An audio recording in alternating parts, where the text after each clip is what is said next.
Be excellent to each other and party on, dudes. I'm back with another Legacy League. We are going to be playing my favorite deck right now, Bug Frog, and we have a nice twist on the typical bug goodness that we've been enjoying for the past month or so since Modern Horizons 3 dropped, and that is the triumphant return of Baleful Strix. This card is really good right now because it can trade with Psychic Frog profitably, where you're yielding a card because you get a card when it ETBs.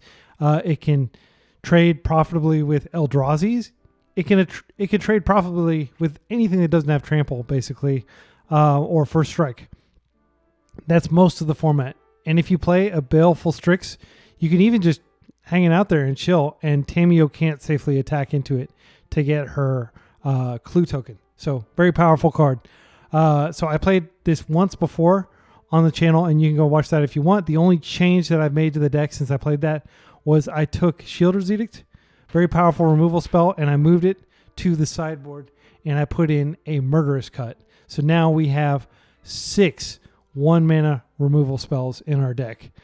So it's really important with all the tempo decks and everything running around out there that you've got ways to remove creatures right now. So we're putting a ton of respect into that. We also have 2 Witherbloom commands, which can not only kill an X1 creature like an Orcish Bowmasters, but can regrow lands that have been wastelanded by our opponents, or can even regrow our own wastelands. So super powerful card that you only get when you're in black and green, which we are. Speaking of green, it opens up powerful cards like this weird looking Carpet of Flowers. This didn't load correctly. Don't worry, it should load. Ground Seal, which is, in my opinion, the best card you can play against reanimation strategies.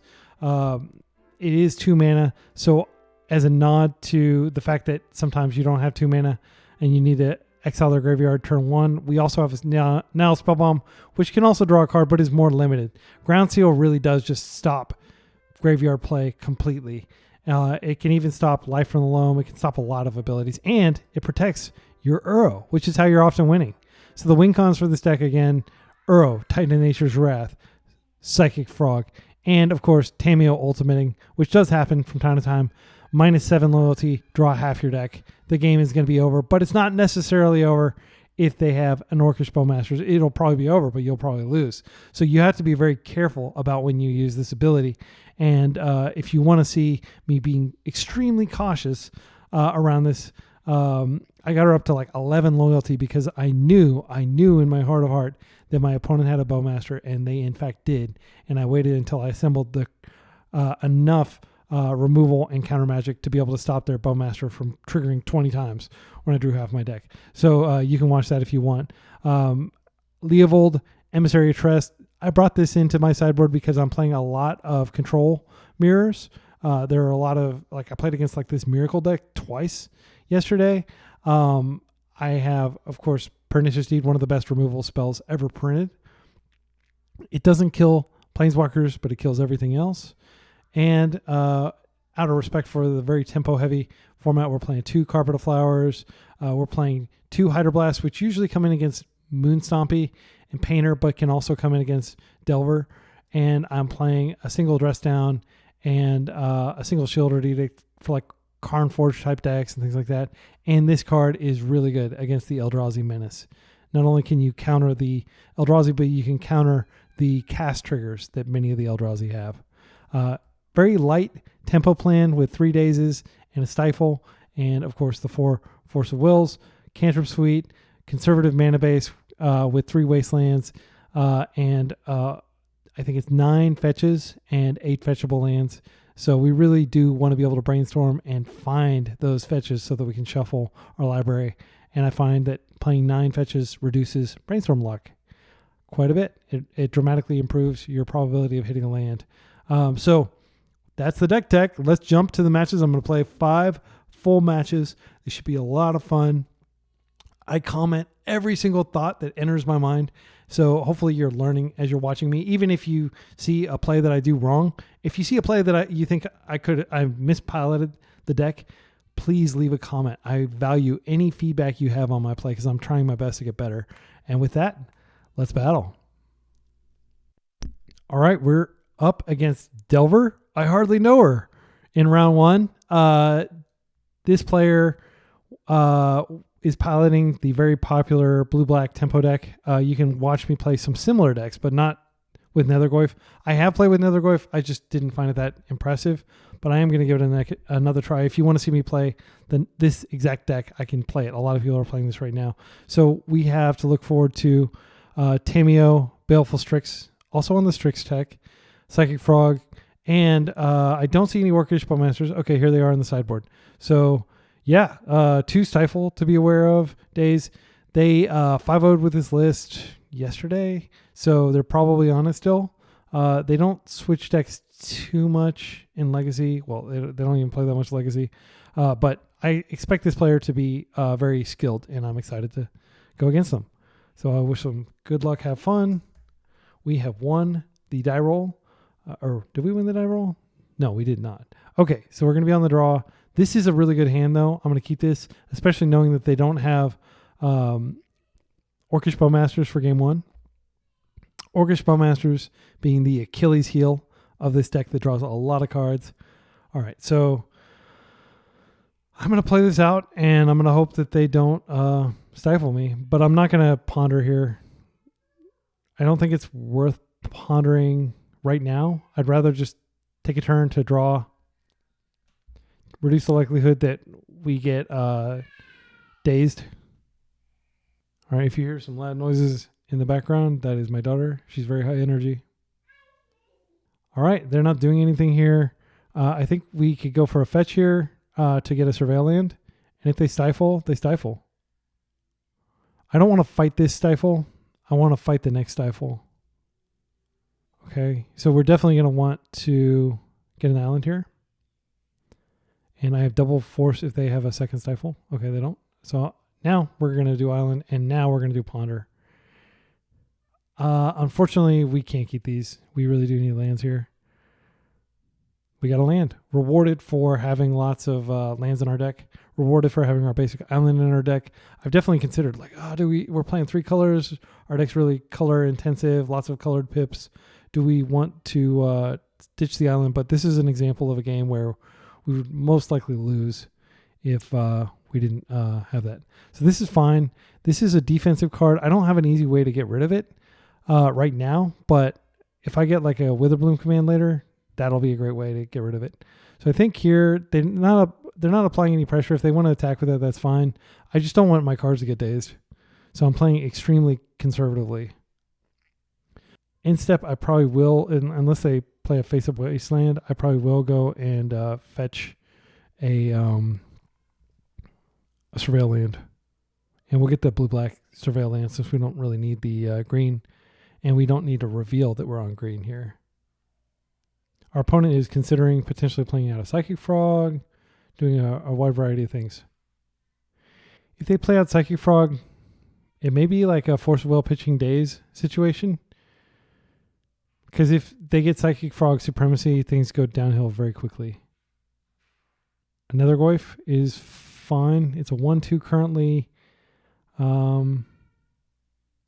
Okay, they have another land. So they got lots of land, which is good for us because we're hoping to run them out of lands.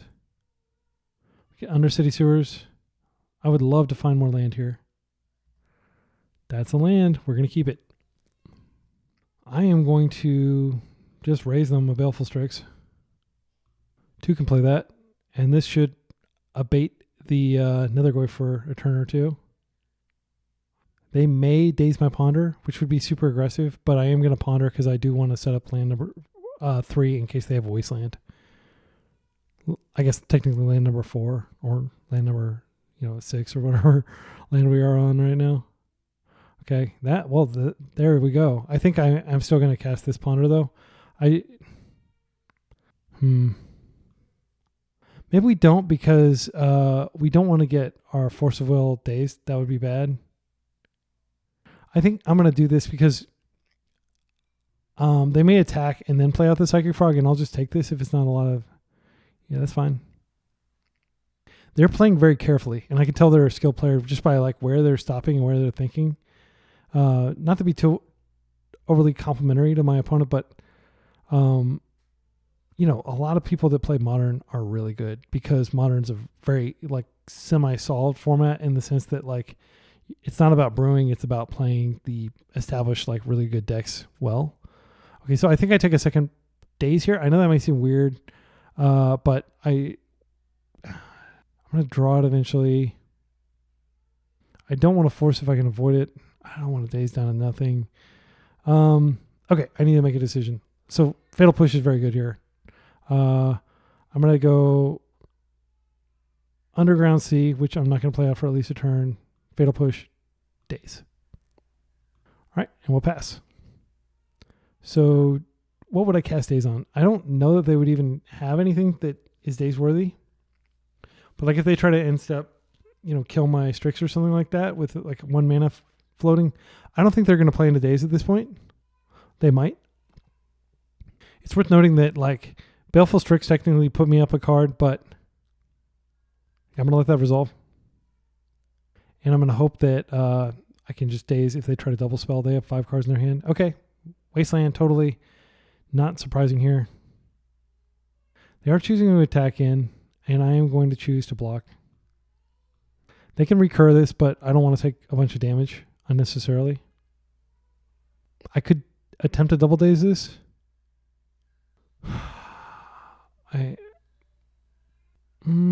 Okay, so I have a Fatal Push. I'll use an honor, and then if they attempt to flip her, then I have daze up. Yep, and I'm just going to go ahead and hit her. I'm not sure exactly how I'm going to get through these, but I think it's going to involve just being very patient and disciplined and taking 2-for-1s. They are going to be able to start hitting me each turn. I know that I have a land on top, which is what I want on top. If they find another wasteland, that'll be bad. Okay, we're taking 2 here. I'm not going to do anything about that. Oh, man, this is brutal. I'm going to brainstorm here. Oop, I can't hold priority. No. Oh, it didn't work. I meant to hold priority. But you know what? This isn't that bad. I'll just put 2 lands back. And then I've got Underground Sea next turn. Yeah. Yeah, I meant to hold priority and bounce it back to my hand. That was very bad. I would have happily traded a daze for a land there. All right, I think I'm going to go ahead and play this out. And now they can't really attack in. Because if they attack in, they're leaving themselves vulnerable to the backswing. I think it's fine. I'm not going to trade 2 cards for that. We got a land coming, and we have a second Psychic Frog. Yeah, that sucks. I have 1 black source left in my entire deck.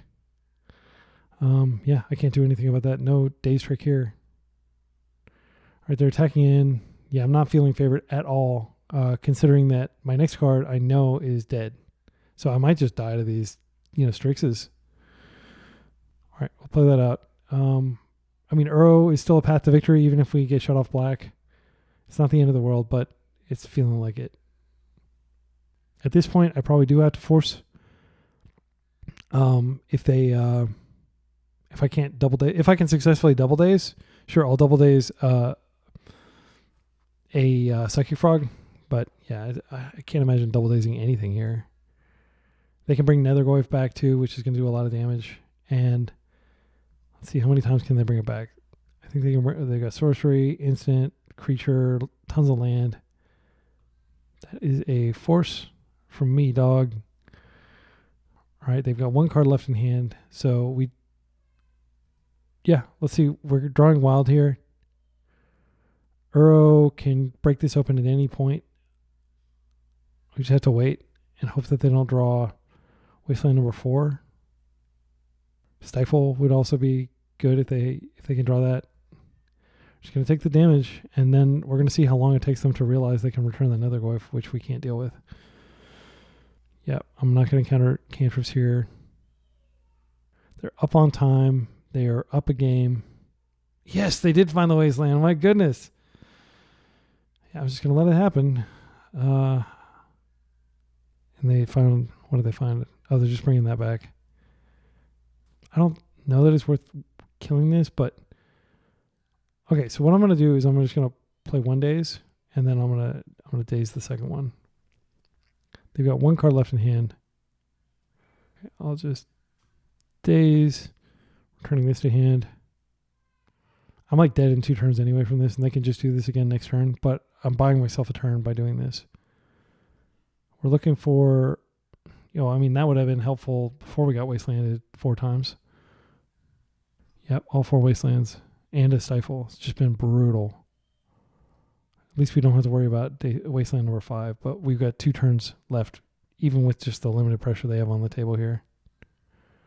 If they bring it back, yeah. Okay, can we get a land?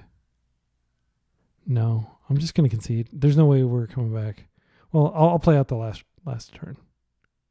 Because if I do draw a land, I can URO and survive for an extra turn. I'm surprised they didn't bring back Nethergoyf. They do have the cards to bring it back. So cards that'll save us. Obviously, like any land will save us. A Fatal Push will buy us a turn. Witherbloom Command won't. Tamiyo technically buys us a turn. I'm just going to scoop. I'm not going to show them any more of my deck. Okay. So yeah, we got handled there.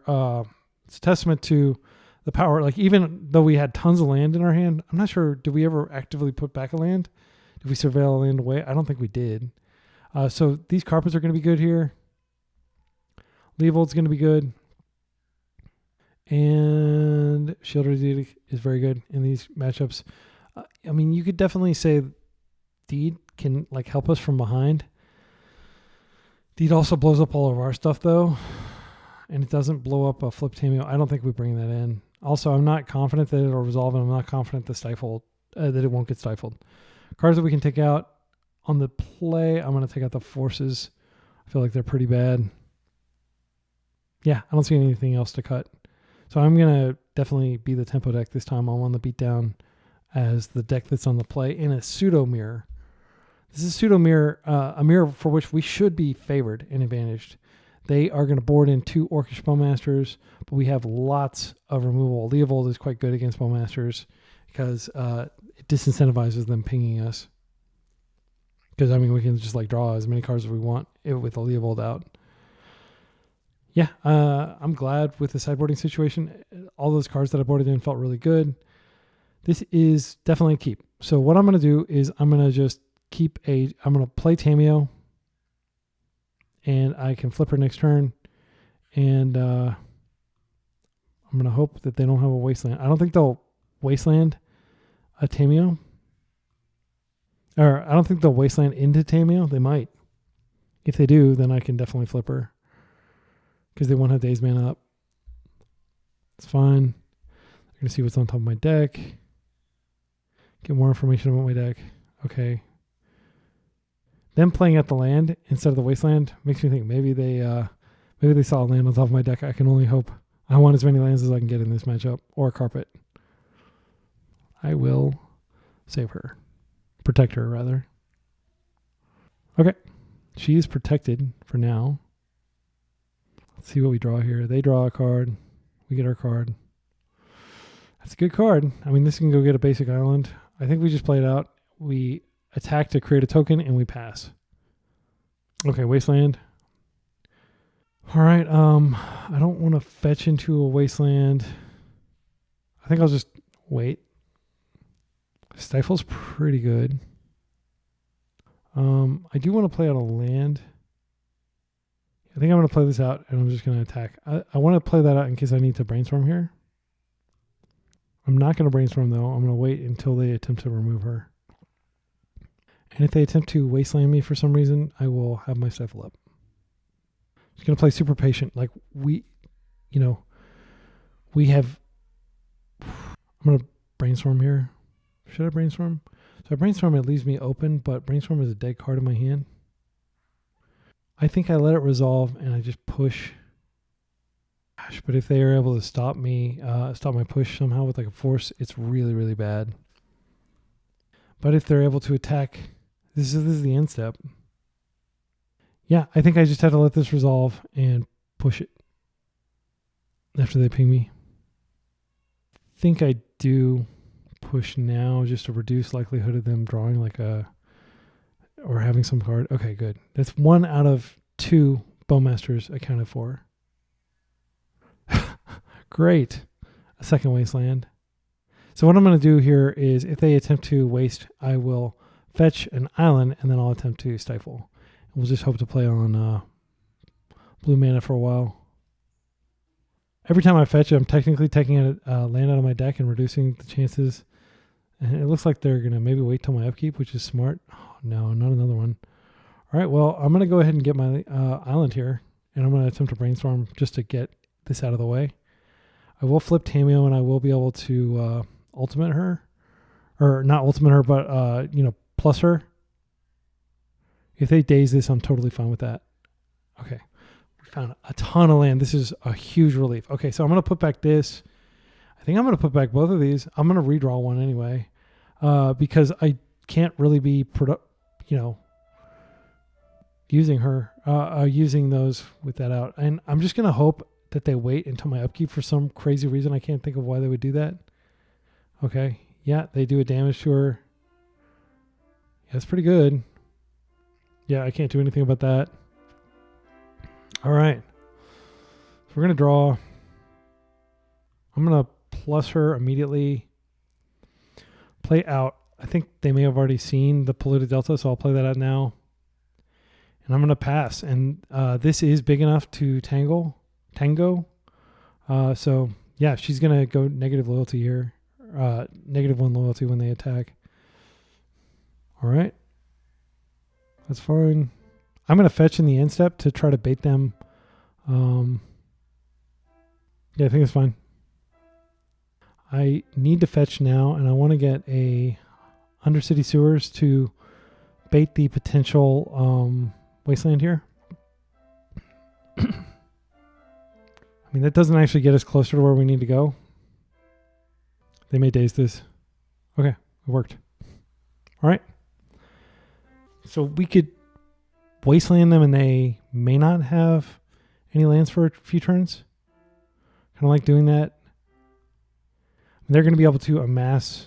Oh, interesting. They scooped when I wasted them. So I guess they didn't have any lands lined up. So that was a really fun kind of back and forth like footsie. I love this style of Magic, by the way. All right. Forces are going to come in. Dazes are going to come out. We've already stifled once, so there's no need to stifle anymore. Once you stifle once, the fear is there, and so you don't generally have to worry as much. Dazes are going to be terrible on the draw here, so yeah, I feel like this is pretty good. Let's do it. All right, game 3, let's do it. We got our forces in. We took our 4 tempo cards, Dazes and Stifle out. The game is loading. I think this is pretty good. Yeah, I'm going to keep this. My thinking is we don't have anything to interact with him early, but if we can survive, URO will get us there. I would be very surprised if they boarded in any removal for URO. I mean, they have removal for URO, but like cards like Grafdigger's Cage, I would be surprised if that was in their deck right now. Land, please. Oh, wow. I'm so happy. I'm just going to chill. No need to subject Tamiyo to danger. I can wait a couple turns and play her very safely. If they come out with any sort of X1, I can kill it with Witherbloom command. I think it's highly likely that they have a Stifle here. I'm just going to wait and grab another Delta. They might fear my Stifle. All right, let's see what they do here. So I could go get an island and I could ponder. I kind of like the idea of just doing end step double surveil unless I find like a good card that I want to keep. Okay, my opponent is surveilling. They can probably surmise that I do not have a Stifle in my hand. Right, they're going again. I would love for them to tap out to cast something here, but I don't think that's likely. Strix is fine. I can Witherbloom next turn, which will potentially kill it. I just have to, resolve Witherbloom, which is not, a given. Okay, they're going to be able to look at my top card. That's fine. They might wait until after to see if I pass priority. I'm going to go ahead and attempt to do this. Do they have a stifle for me? That's fine. I'm not sure why they're looking at the top card right now. Before, that was kind of confusing. So I'm going to grab a hedge maze here. Because I definitely want the hedge maze. I think this goes on top because we're about to get really far ahead here if this Witherbloom command resolves. It's fine. Okay, they're fetching here. Interesting. I wonder why they're fetching now. Maybe they're afraid I'm going to draw a Stifle. Stifle makes people crazy. I love Stifle because it like really changes that dynamic. Okay, so you know, green, black, Witherbloom command. And I'm going to attempt to mill myself and destroy their Strix. What say ye? I will force if you force. I definitely could have fetched first to just ensure. Okay, but it resolves. I'll get my Undercity Sewer back. I want to be cognizant of the fact that I could run out of colored sources. I mean, they wasted me 4 times in game 1. All right, so I'm just going to play super careful. They've got 7 cards in hand. They've got all their lands out. Unless they somehow boarded in Graveyard Hate, I should be able to gradually outgrind them. There's the first Wasteland. No reaction from me. It is amazing in these tempo matchups, like how much everything comes down to. Okay, I'm going to attempt to fetch here. Do they have the Stifle? Okay, I'm going to get a Bayou. Now I'm going to play a Trop. And you will see my true power in this beautiful URO that I'm going to attempt to cast here. This is how I pull ahead of lands if this resolves. They may daze it. Bowmasters is... I'm going to attempt to force here. I think that it's quite likely that they can counter this, but I don't want to be dealing with this card for the rest of the game. I will pitch a Brainstorm in case Bowmasters resolves. Okay. Wow. We stopped it. We stopped the menace. They have 2 of those in their deck, and we're through one of them. Okay, so we play out an Undercity Sewers. We get a Surveil trigger. I think that's worth it.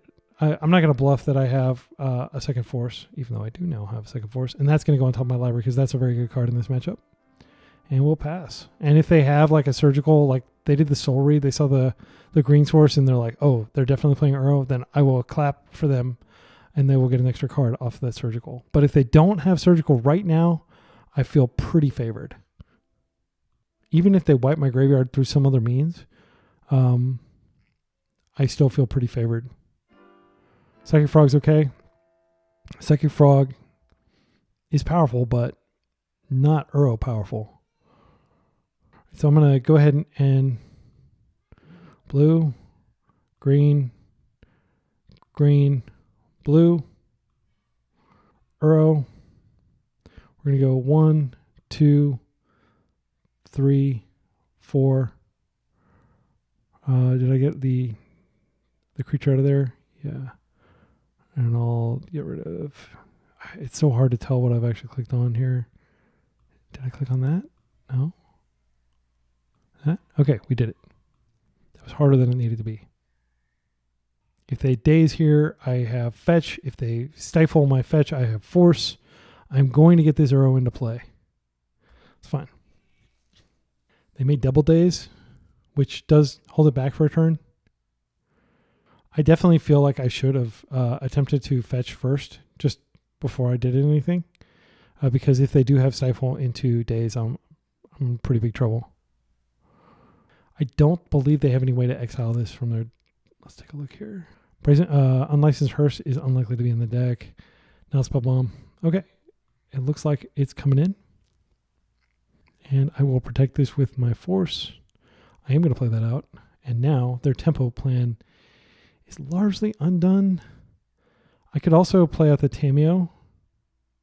I'm going to play out the Tamiyo to further disincentivize them from attacking. Because, like, okay, you attack me, I'm going to start creating clues. I can't protect Tamiyo right now, but I'm fine if they want to push that instead of pushing URO. This has been an amazing series of games, though. This is like so fun and so challenging mentally. And like, even if, my opponent assumed I had so much stuff in my hand last game when I really just had like 3 lands, right? Do I protect this? I'm going to protect this. I'm going to assume that the second URO is dead. I definitely could have fetched first there. They have second push is fine. They are going to be able to connect with Frog. I'm not going to throw anything in front of Frog here. I'm going to ponder and hopefully find removal for this Frog. It is going to connect once though. And then later I will return URO. In fact, I could probably return URO next turn, which I might want to do. They can keep flying Frog over URO if they want to. Strix would be devastating here because I wouldn't be able to attack with my Tamiyo. Let's see if they have that. Murktide. Okay. Murktide also means I can't attack in. They've made Murktide very small, which makes me think they probably have another Murktide. Let's see if we draw here. Okay, so I felt really favored for a while there, but now I'm feeling a little bit not favored. So I can chain cantrips here, which I think is fine. I've got plenty of mana. We don't want this. We don't want this. We do want this. I'm just going to go ahead and shuffle. I should still have a fetchable land in my deck. I have 1. Now I'm going to ponder again. We're just looking for Murderous Cut would be good, or Carpet is pretty good. Our own Psychic Frog is pretty good. I think the best card to cast here is Carpet because we'll get a lot of mana and we can use that. So I'm going to draw Carpet first and I'm going to use that to bring back URO. Okay.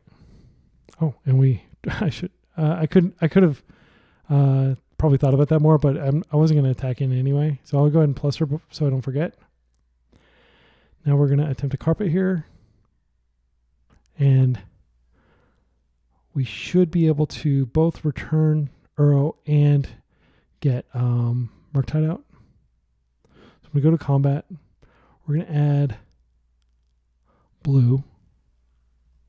Okay, and we're going to go green, green, URO.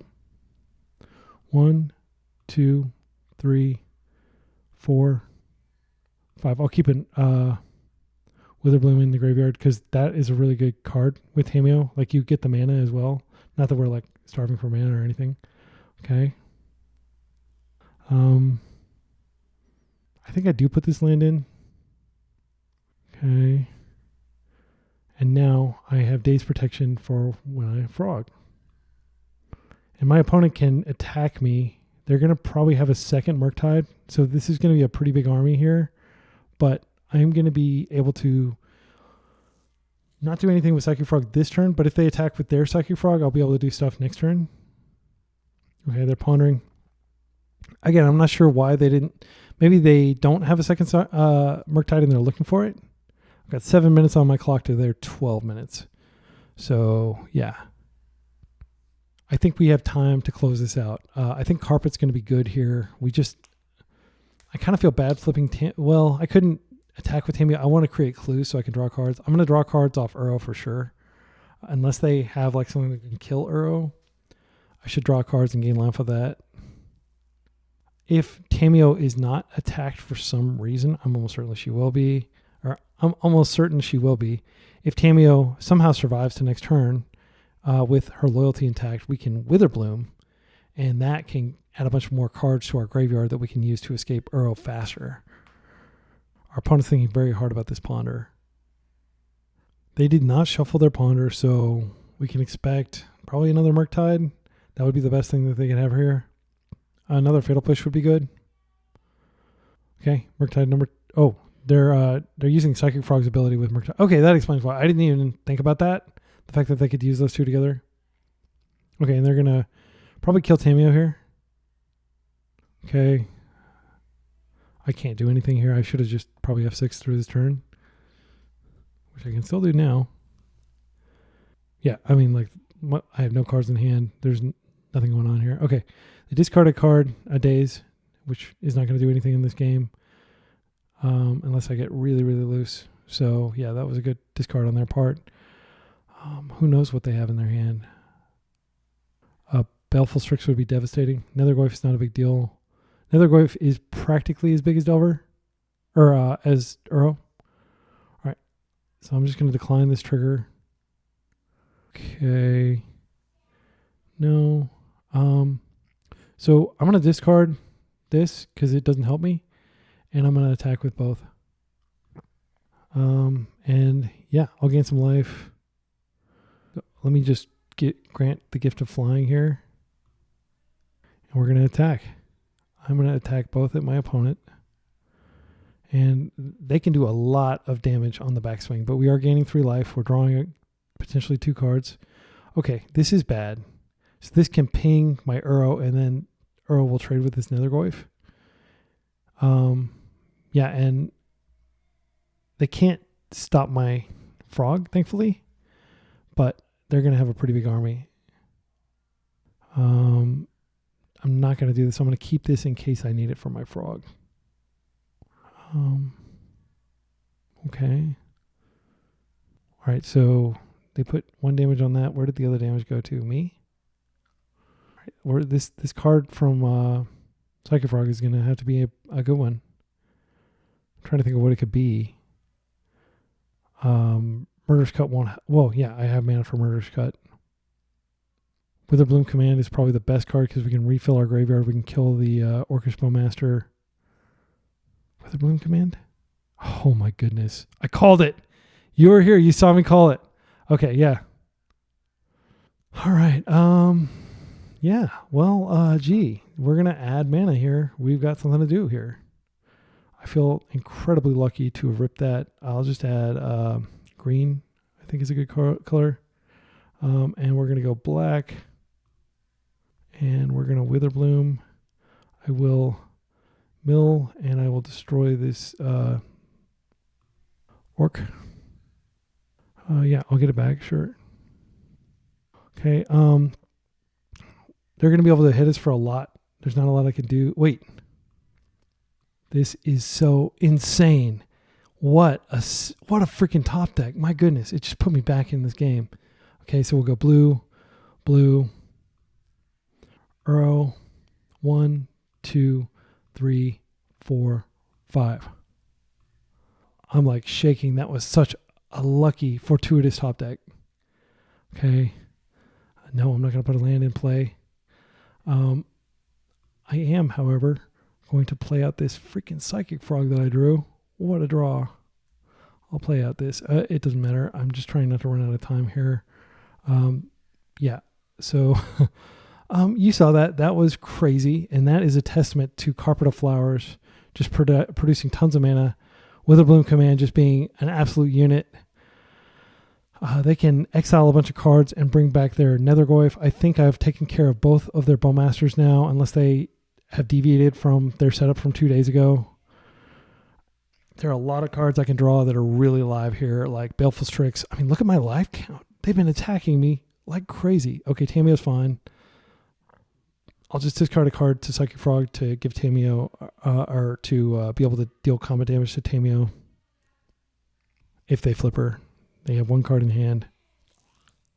Yeah, I needed that draw. Like, I don't think I'd be in this at all without that draw. So this is where the green deck deviates from the black and the straight blue black deck. Like, we have a weaker early game. We don't have cards like Nethergoyf and stuff.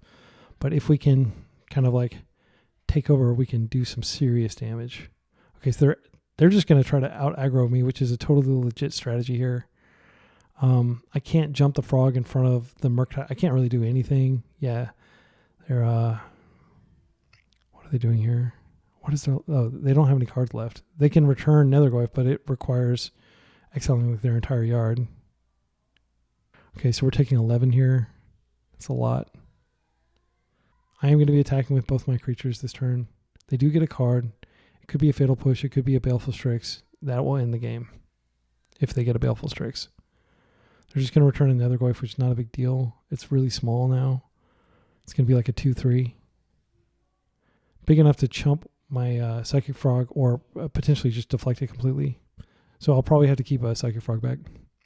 It does buff the Murktide further. So I'm looking for, Murderous Cut, any card that like draws me a card. That's not what I'm looking for. I'm going to go ahead and go to combat here, and I'm going to attack with both URO and Psychic Frog, and after I attack with URO, I'll draw a card, and I can decide whether I want to discard to Psychic Frog. So I'm going to attack here. They may double block, so we get a card. Okay. Fatal Push may be useful for... it's definitely useful for clearing the frog. I'm going to see what the combat... What happens in combat. I can Fatal Push, but I'm not going to be able to give flight to my frog. So let's see how they do this. If they block. I think that's fine. I'll just kill the Orc army.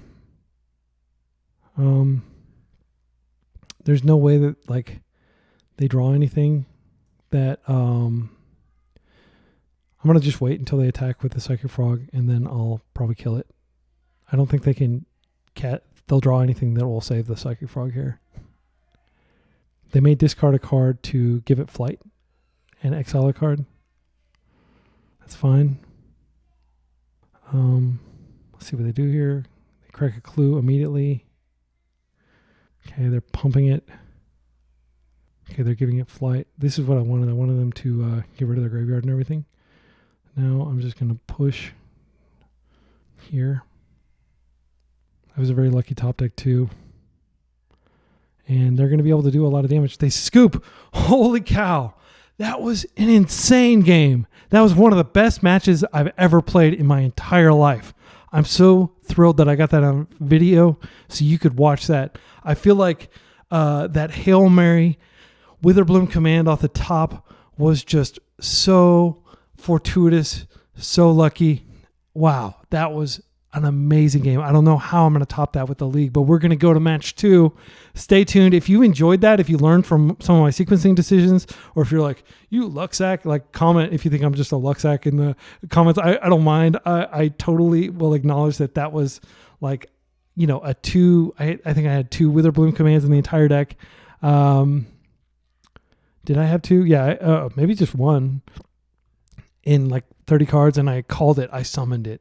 Right, I summoned the Witherbloom, and it came to me, and we were able to remove that Orc, which would have totally changed the course of the game. There's no way I was going to win with that Orc on the table, constantly growing the army and constantly pinging me. This was incredibly close. I'm not even sure that my opponent was correct to concede here, because they're hitting me for 8. They've got a card draw engine. I am going to be able to do a lot of damage, but it's going to... Wait, actually, I didn't... Yeah, did I have lethal on board? Okay, so... This would have gone to the graveyard. Then I could have pitched this, and then I could have attacked. They still could have chumped here. They were not dead on board. Let's put it that way. But, yeah, they would have very much been behind. I would have drawn 2 cards. So, yeah, I'm not going to call their concession premature.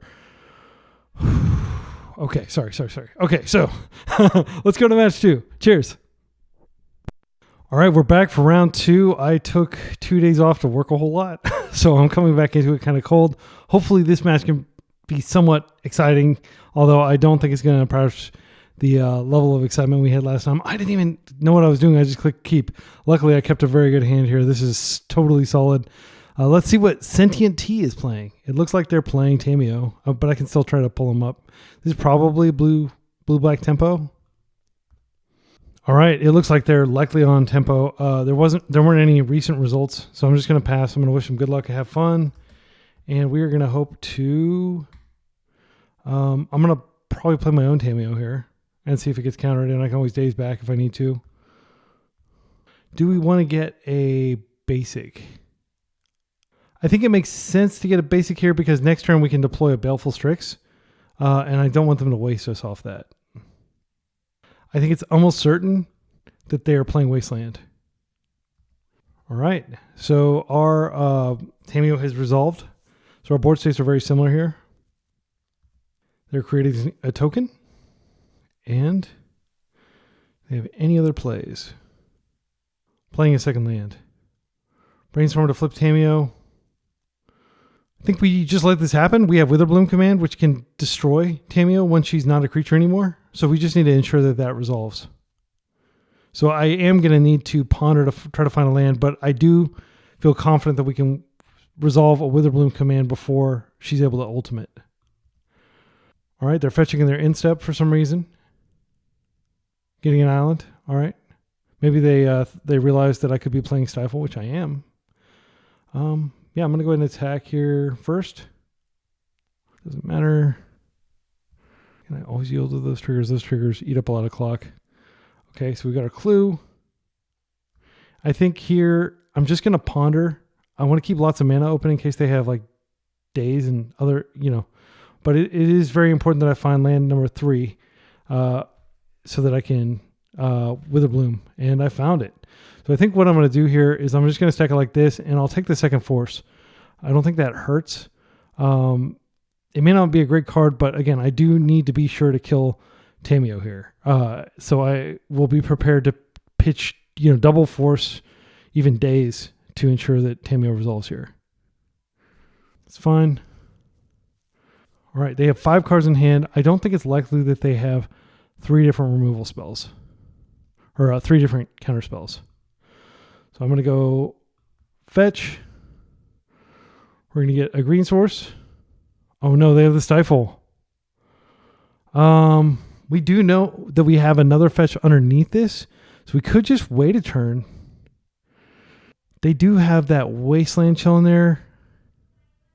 Yeah, I think I'm going to force this. That might seem aggressive, but my reasoning is, I think I'll pitch the Strix. It doesn't really do anything here. My reasoning is that I really need to resolve this Witherbloom. It can get a land back and it can destroy Tamiyo. If they force back, I'll just accept it. Okay, I'm just going to accept it, and next turn I'm going to draw the land. So all I'm going to do here is I'm just going to attack. We get another clue. It sucks to not use this mana, but I'm just going to chill. I'm going to be patient. Again, if we remove her, everything's golden. They're down to 2 cards in hand. Cracking a clue. There are 3 cards. Drawing to 4 cards. They could have Psychic Frog here. They're just plussing. Emperor of Bones. They can exile a card from our graveyard. That doesn't affect us really. Oh, this is going to be intense. If they somehow have another Stifle, that could be catastrophic. All right, we're going to draw our land, and this is really the moment of truth because we were very patient, and we really are placing our bets on being able to successfully resolve this Witherbloom command here. Okay, now we get a black source. We're going to go green, black, Witherbloom command. I'm going to mill myself, and I'm going to destroy target permanent. By Tamiyo. They're fetching. Okay, they fetched. Brainstorm in response is fine. I arguably should have attacked before I did this just in case I do need to flip Tamiyo because I could have gotten the extra clue here. All right, we're going to get a fetch land back. We've done it. We beat that. So I'm just going to attack here and get another clue.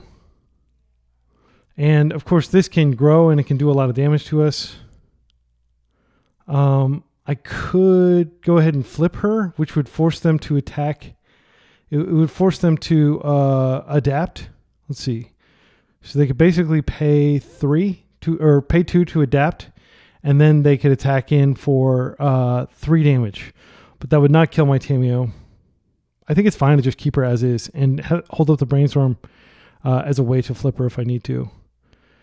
I don't need to keep that. I just got to land back. It does slow me down in terms of being able to crack clues. Yeah, so I'm just going to pass with a whole lot of clues up. I'm not going to flip her until they do something here. They've got 2 cards left. Their own Tamiyo is fine. Cracking. 1 card left in hand. We can only hope that they somehow cast a 3-drop. That would be amazing, but I doubt that'll happen. Okay, they're going to exile something. Maybe a Tamiyo of their own. Oh, Brazen Borrower. Interesting. So they can use the ability and put a Brazen Borrower into play and attack us, which does extra damage, but I don't think it's the end of the world. So we're going to take... Yeah, we're going to take 7 here. So we're going to drop to 8, which is a lot of damage. All right, we've got a lot of mana and stuff here, but we don't necessarily have time to use it. So we'll see what happens here. I am definitely feeling the pressure to find an answer to Emperor of Bones. If I can find a Fatal Push, I will most definitely use it here. Okay, so I'm going to start by attacking, and then I'm going to brainstorm and try to find something good. All right, we create yet another clue. I'll be thrilled to eventually use those after I've addressed the threat on the table. All right, let's brainstorm here. They've got 1 card in hand. If it costs any mana to use, then we can successfully daze it. Okay, so we have a Psychic Frog, and we could go pretty far on Psychic Frog. I think this is not super useful here, and we can fetch this later. So she's going to flip. Go ahead and play this out. I'm just going to cast my Psychic Frog now.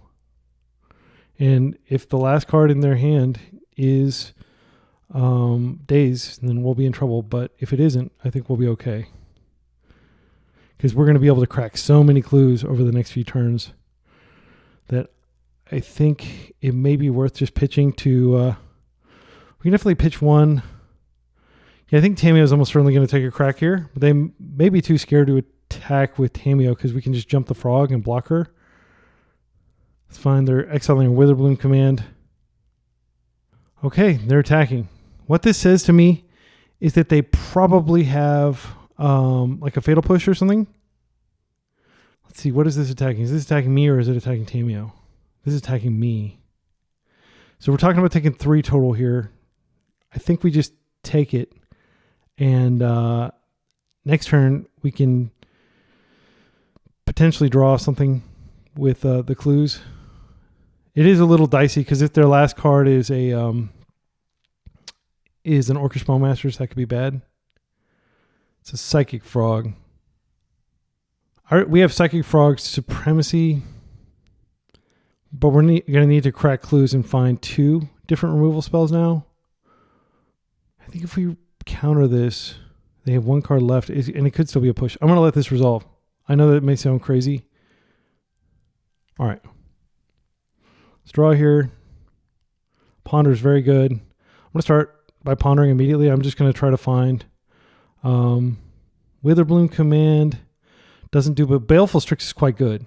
So I think what we do is we take Baleful Strix and we just go ahead and plop it into play. And it can trade with either the Psychic Frog or this. And then Psychic Frog should be able to... Our frog should be able to outclass their frogs in combat. So I'll stack like this. I'll play this out. I don't want to use it. Instead, I just want to black, blue, Strix. Okay, we get a card, which is a Witherbloom command. I think I just plus here to reduce the total damage they're going to do, and they're going to have to sacrifice something if they attack in. It's free to kill Tamiyo here if they don't have a way to draw a card. All right. And I will fetch, end step, and probably get a Surveil land because I don't want to draw another force. Witherbloom command can gain us some life. That's about all it does. It can get a land back and it can gain us some life, which isn't bad because we do need life. I am just going to daze here. That was their last card in hand. We have a land that we can pitch to Psychic Frog. I'm feeling quite good. And we stopped them from being able to deploy a Brazen Borrower, which would have been very problematic. Fatal Push. We do not have a blue card to go with this. Are we dead? I think that might actually kill us here. Yeah. Okay, well that resolves. And they can attack. I think they can attack for lethal. If they can discard a card, which they can. So they're going to be attacking for 4. I'm going to have to probably block the Psychic Frog and take 3 and go to 1. I'm not sure if that's safe to do. Dismember. Wow. Yeah, they had double removal. That's yeah, I think that's game. I'm just going to pass and let them attack and go through these triggers to burn up some of their clocks since they're pretty far ahead of me. Yeah, I mean, I didn't think we could lose that one from where we were, but double removal did it for sure. If they don't attack with Psychic Frog for some reason, I don't know why they wouldn't. Okay. All right. They didn't attack with Frog, which means we're still alive. I don't know why they wouldn't have attacked with Frog there. I mean, this does give us hope. They have 0 cards in hand, so we could Witherbloom and then rebuy the Witherbloom and Witherbloom again to kill Psychic Frog, get some life back. The problem with that is it doesn't do anything about the Emperor. We go up to 4 life, but then Tamiyo is not going to be able to... Let's see, is there any card we can get back that can help us to get out of this? I think we get back a... I mean, we are definitely getting something back because there's no way we're going to be able to survive with the cards we have in our hand. I'm going to get back a Brainstorm. And I'm going to hope to brainstorm away some of the bad cards here. I will just... I'm going to play this out and I'm going to Brainstorm. This does not save us. I'm just going to put some cards back and maybe they'll be scared to attack. And maybe we'll get another turn. I don't think that there's a point in brainstorming again. We could try it. But we're basically... Oh, you know what we could do? Is we go green, black. We can Witherbloom now. But that leaves us with exactly 1 card. Yeah, this doesn't do anything. I'm just gonna concede. I'm not going to try to run their clock down. I will be slightly more honorable today and honest and just go to the next game. Okay, so we've got less than 16 minutes to win 2 games. Carpet's going to be very good here. Shieldred's Edict is probably good. Leovold might be good. I don't think Pernicious Deed is good here because, again, it's a... Leovold's going to be hard to cast. They were going after our mana with Stifles. Okay, so I think what we're going to do is... I think we take out the Forces. Those were pretty bad the entire time. And then that gives us 1 more card we can bring in. Maybe we do want to bring a Leovold in. We're not really the aggressor here, even though we are on the play. I do think it's better to just... take it slow. So I am going to bring in Leovold with the hope that will at the very least be a 2-for-1 and potentially will really give them trouble because they won't be able to crack clues. I guess they'll still be able to crack clues. This is an Island Ponder keep and we have a backup Ponder. I'm going to keep this. I don't want to go low. This matchup really does come down to cards. I'm just going to go ahead and Island now. And we've avoided Stifle. Hopefully this reveals like 2 lands. Oh, Carpet, even better. Okay, so what I'm going to do is I will... I'll keep the Carpet on top just in case they have like a discard effect. And then next turn, we're almost certainly going to just cast the Carpet. Even if it's only going to generate 1 mana or even 0 mana. Because they won't be able to play around it forever. Okay. They're not playing around it. That's fine. Yeah, I'm not going to daze a Tamiyo. I need to make sure that this Carpet resolves. So let's green for the Carpet. I don't know that they have any way of dealing with this in their deck other than, and I'm going to go to post-combat and we're going to play a Tamiyo. We could play a Baleful Strix actually and force them to not be able to attack, but I think it's better to play Tamiyo here just because that keeps up mana in case we do need to daze something important. And I'll pass. All right, and next card we're drawing is a... Gosh, what is the next card? I'm so bad. I remember it was a card I didn't really particularly care for. But we do have Brainstorm to put it back if we need to. I'm going to assume they have a second land here, and they're just being reluctant about playing it out. I would love for it to be like a Wasteland or something that's inconsequential. Ponder's fine. They're looking for a land. They may be looking for a fetch land that they can use to go get a basic swamp. All right. I think I'm going to daze this just because I don't want them to be able to flip her yet. And it just saves me some time. All right. So we're going to get a lot of mana here, and we're going to use it. Yeah, I'll just get... I think I just add black here so I can cast out my Baleful Strix. Play that back out. I'm going to blue Baleful Strix. See what we get here. Wasteland. So we're not going to be using this Wasteland. Yeah, I'm just going to go to attacks here. Create my clue. I will play out the Wasteland. Maybe I do. Maybe I do waste here. Oh, I already played my land. So I'm just going to pass. No further actions. If they attack in with the Baleful Strix, we'll happily block the Tamiyo. So they'll have to be able to flip her in response. This flips her, that's fine. They should have waited out until after they had attacked, and then they could get a clue and flip her. But I'm not going to be harsh on them when they are up a game and they are also up on clock. Okay. So they plussed her and they passed. We've got lots of mana. Leovold is pretty damn good, especially when they have an uncracked clue. I'm just going to add black here so we can get Leovold on the table. Hopefully this warps the game. I definitely could have waited until after attack, and then I could have played out my swamp. If they have a force, they're probably using it here. Unfortunately, I'm kind of dumb, and I didn't even consider that they might have removal in their hand. So yeah, my Tamiyo dies unnecessarily before I've even gotten an attack in. I definitely should have done that after attacks. That was definitely a misplay on my part. I am going to go ahead and just waste this land. They haven't played a land in a few turns, and if I can cut them off, Leovold can gradually beat down Tamiyo if we have a stalled out board state for a few turns. Yeah, that was so bad. I'm so embarrassed that I didn't attack with Tamiyo first, and then that would have given me a window to respond with Brainstorm. Okay, they're returning a Brainstorm, which is fine. So they're desperately brainstorming, and Tamiyo is doomed. I can just hit her with the Baleful Strix, and I can hit them with the Leovold. Start aggroing them.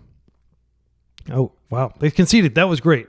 So I guess they didn't find a land, and now the fact that we're down so much on time might not be an issue. So on the draw, I think I am taking out my Dazes. Do I take out Dazes? I mean, Daze might still be live. They haven't seen my Stifle, but yeah, I'm going to assume that this is going to be a long game and that Daze is not going to be particularly good. Stifle might be able to catch something. It might be able to stop Tamiyo from ultimating or something like that. We still have the Underground Seas in here. Yeah, maybe what I do is I bring one Daze back in and one Stifle just in case I get to like cheese somehow. I think Leovold is too aspirational in the draw. So yeah, I'll just bring another Daze back in. But now that they've seen Leovold, they may be kind of spooked by it. Oh yeah, when they brainstormed with Leovold. I think they realized I missed the fact that Leovold was going to stop the brainstorm from working. That's why they scooped. It was not because they didn't find a land. I didn't look to notice that they had not drawn any cards other than brainstorm. Okay, so this is a trap hand. We can't keep this. I'm going to mulligan this. This is a much better hand. I'm going to put back one of the UROs and just keep tons of land. And hopefully URO can get loose this time. URO is a very good card in this matchup. All right, Island. I am almost kind of like thinking of opening with Undercity Sewer just to see if they waste it. That's negative tempo for them if they do. This is 100% going to stay on top. Yeah, because we're not going to... I mean, we could, in theory, brainstorm that back, but it wouldn't be particularly strong. The card I'm most worried about right now, given the texture of my hand, is Orcish Bowmaster, but they may not even be playing it. Okay, so there's nothing to exile here.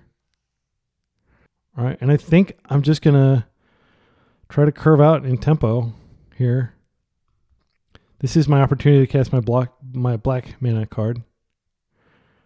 Wouldn't be surprised at all if they daze this. Yep, and they're going to be able to get it out of the graveyard when they flip this guy, when they evolve him or whatever the keyword is, adapt him.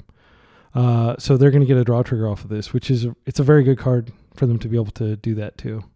They're going to exile it, and then they're going to hit me with it, and they're going to get to draw a card. So this is a very strong play.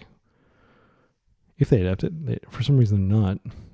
I'm not sure why they wouldn't, unless they have something really strong in hand. I mean, they may have a Bowmasters, which would be really scary. Psychic Frog is scary too. All right. Psychic Frog's like, I can be scary too. Can we find out? And thus we continue. our pattern of not finding any sort of removal. I'm going to attempt to ponder here. They're down to 2 cards. If I can remove that Psychic Frog, we'll be in pretty good position. This is land number 3 for URO. What we could do... Okay, here's what I think I'm going to do. I think I'm going to play this Tropical Island, and then I'm going to attempt to brainstorm. And then we'll draw all 3 of these cards. I'm going to go ahead and put the Force in my hand, though. And then we're going to blue Tamiyo. And my hope is that this just distracts them for a while. Because if I can distract them for long enough, then URO comes down and wins the game. So I will put back this, and I am going to need to borrow this back to their hand in order to be able to get URO through.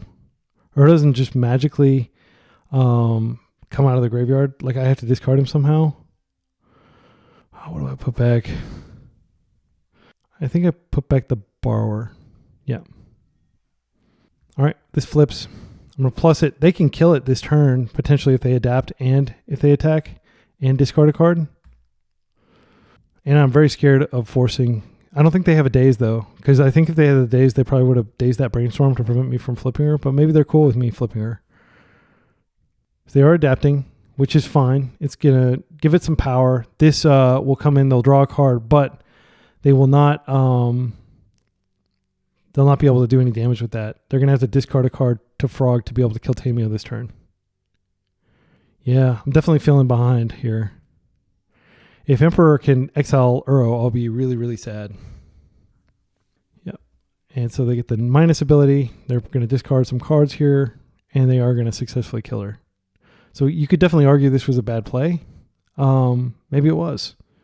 They discarded the Stifle, which I'm not sad about. So I think what are we getting here? Brazen Borrower? I want them to definitely put more counters onto Psychic Frog for when I borrow it.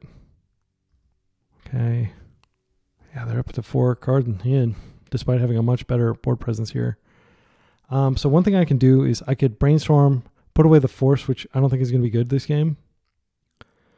Murderous Cut does get rid of this. I think that's what we do. I think we Murderous Cut and we borrow the Frog.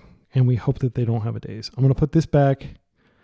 And I'm going to put this back. There's nothing to kill with this. I think it... put this back. Okay, we put that back. Now, play this out. I'm going to fetch. Get a Bayou.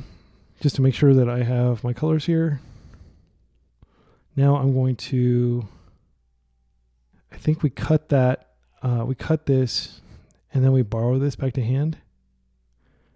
I'm going to get blown out so hard by days if they have it, but I'm hoping that they don't. And I do need to remove this guy. This guy just makes URO completely impossible. And I think while they're tapped out, I could do it. I don't think they're going to pump additional power into it. I'm just going to go for it now to minimize the likelihood of them drawing a daze. If they have a daze, that's probably game. That's how powerful Psychic Frog is. They may be forcing. Force is okay. I can potentially claw back into this with URO. I'm going to refill my graveyard with Witherbloom command next turn, and then hopefully I can have enough cards in my graveyard to start UROing. I'll take it. What did they pitch to Force there? They pitched Brainstorm. Okay, we got 9 minutes on the clock, which is enough for an URO victory. I'm worried that they could have another Emperor of Bones or something. Another Psychic Frog. Yeah, that's powerful. All right. I think we ponder and we try to find a removal spell. Carpet with 3 lands out. So Baleful Strix is basically a removal spell. So I think we just... we can't Carpet and Witherbloom here, unfortunately. So this I don't want at all.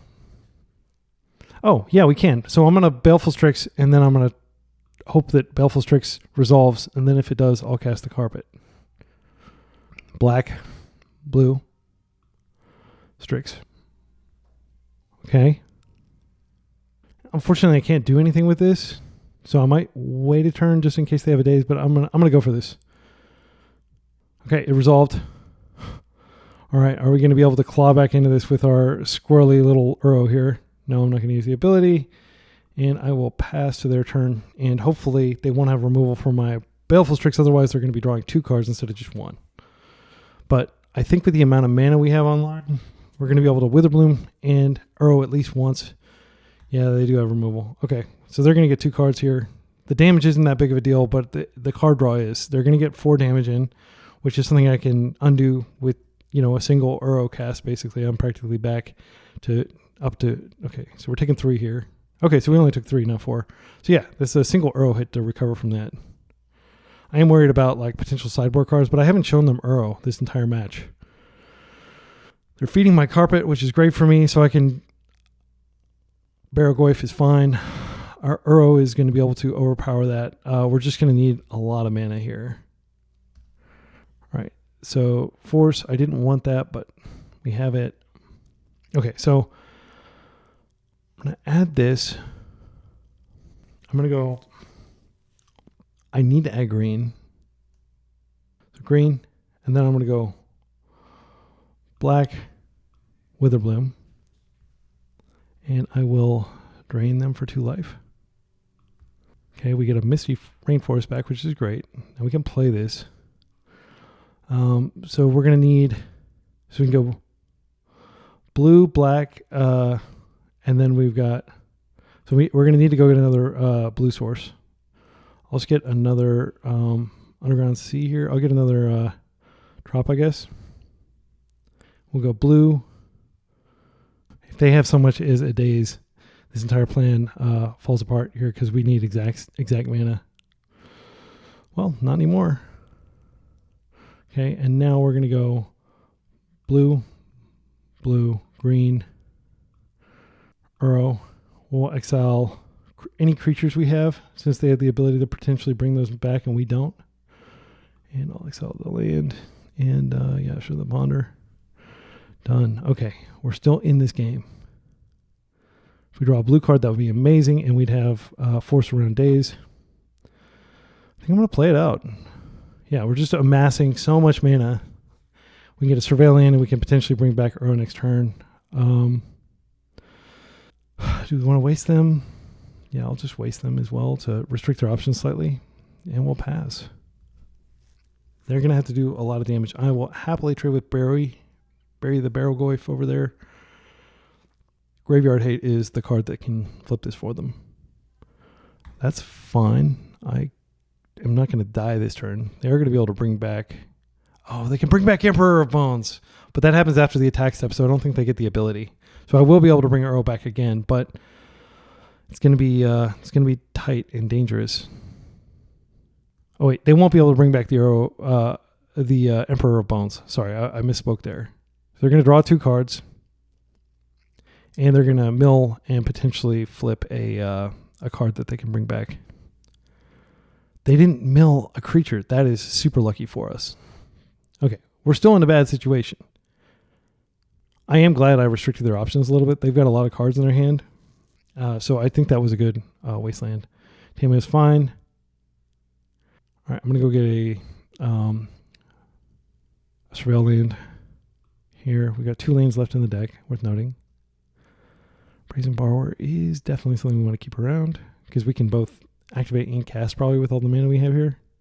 You can also pitch the force. Okay, so I'm going to go ahead and add green here. I think I'll just add blue. It doesn't hurt to just have a lot of blue. And then we're going to go green, green. We're going to go 1, 2, 3, 4, 5. Done. URO's back. I'm not going to put the land on the battlefield. Okay, and now what I'm going to do is I'm going to go ahead and borrow. I want to borrow this back to hand. I think I do. Just to, like, it's the most mana intensive thing they have. And then I don't have any more mana. I'll wait till their upkeep, and then I'll flash it in during their upkeep just to force them to use mana. Less than 5 minutes on the clock. Okay, so I'm going to wait, upkeep, Borrower is going to come in and make it harder for them to attack with Tamiyo. And we will see whether they want to interact with that. I do have Force. I think the Force is for removal spells. I don't think I forced the Barrowgoyf. If Barrowgoyf is the only thing they're casting, that is going to be a Force. Hopefully they don't daze it. Okay. So now they can't attack with Tamiyo unless they have... because the Psychic Frog is going to do damage at the same time as Tamiyo. Okay, so they're flying. Yeah, because it's their turn. I do believe that she dies from combat, so they're not going to be able to just attack with her. And we'll see ourselves if this is how it works. But my understanding is they do damage, and when it does damage, they draw a card, but they're not going to draw the card. Like, that'll put it on the stack. How does this work? I'm going to attempt to block her. Worst case scenario, she flips anyway. But this is going to be like an interesting rules thing. So we will block here, and we're going to see whether these draw triggers flip her before she dies, or if she dies at the same time. We're taking 4 damage, 5 damage. Okay, she's dead. All right, I'm glad it works that way. All right, and now I'll be able to attack with her. I'll gain a bunch of life back. I'll probably leave Brazen Borrower back as a blocker. Let's see what they drew. Bowmasters would be catastrophic. I was able to force that last time, but I may not be able to this time. Another frog, Emperor of Bones. That's a good card. All right. We're looking for removal. Carpet 2 doesn't do anything. I'm not going to use the ability. I might use it after I draw. I think they probably just take this. I will play this. Sadly, are we dead on board? They can potentially adapt that. I'm going to restrict their options a little bit here. And I'll just pass. So Emperor of Bones, they could potentially attack and then adapt, but I think if they attack and adapt, they can't still attack with the creature. But they could bring back a Bowmasters and deal 1 damage to my Brazen Borrower, and then they could be attacking for 5, 6, 7, 8, 9, 10. So they could attack for lethal if they do this right. They may not realize it. Yeah, this has been a fun game. Even though I'm almost certainly losing here, this has been a really fun, interesting game, and I'm glad I learned like that is in fact how damage works with stack-based actions like Psychic Frog, that we were able to successfully block and kill Tamiyo. My opponent seems to have played this game very well, also, so it's just been really fun. All right, yeah, they're gonna probably exile the Orcish Bowmasters, I imagine. Yep. And then they can bring the Orcish Bowmasters in, hit the Brazen Borrower. Oh, yeah. So at the beginning, so they can still attack with the Bowmasters as well after it's pinged this. So yeah, we're super dead. And they can even draw a card to have another card to pitch. I'm just going to F6 here and let them come in. See what abilities they want to use here. Are they going to kill me, or are they just going to get me really low? Because they're not going to currently kill me. It's 5. Oh, yeah, it is lethal. All right. I complimented my opponent's gameplay, and we're going to go to the next match. So, as always, if you have feedback on my gameplay decisions last round, I would love to hear them. Like, were there little things that I could have done that could have tipped the scales in my favor and kept me alive for an extra turn or two? So we're up against Kululimpa. They're likely on Mono Red Prison, like Moon Stompy, but they could also be on Sneak and Show, or less likely Initiative. This was a few months ago. I'm going to assume they're on some sort of red deck or an Eldrazi deck, but historically they played a lot of Mono Red Prison. So against Mono Red Prison, you want a Force of Will hand for sure. So I'm going to keep this, and we don't really have much in the way of basics to fetch. We can fetch a basic island with this. Okay, no first play. That's great. You love to see it against these because like they are, they're the longer you play the game against them, the more likely your victory becomes. And what I'm going to do here is fetching a basic island doesn't really do a lot for us. Playing this hedge maze is pretty bad. So I'm going to play this out, and I'm going to reserve the ability to fetch because I don't want to play this out. Like I want to brainstorm this back and fetch it later. Okay, this is a card that I do think we want to daze. So I'm going to go grab my basic island. We've still got 5 cards in hand. It's scary. I think I want to brainstorm to ensure that we get this hedge maze back. The alternative, of course, is that I just force. And then next turn, I have more mana to work with. Yeah, I'm just going to daze this back to my hand. I'm not going to get fancy here. My thinking is I want to have more options when I brainstorm. Oh, no. Oh, no. That's very bad. Yeah, they had the pocket interaction. You know what? They could definitely have something that's going to kill me, but I think that this will kill me very quickly. This card is just ridiculously strong. I'm going to pitch my borrower. Now I've got a hand of nothing but land.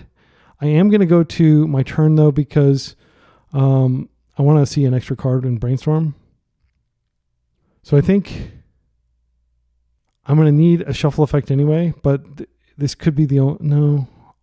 I'm just going to play this out, and I can go fetch a Surveil land if they Blood Moon me.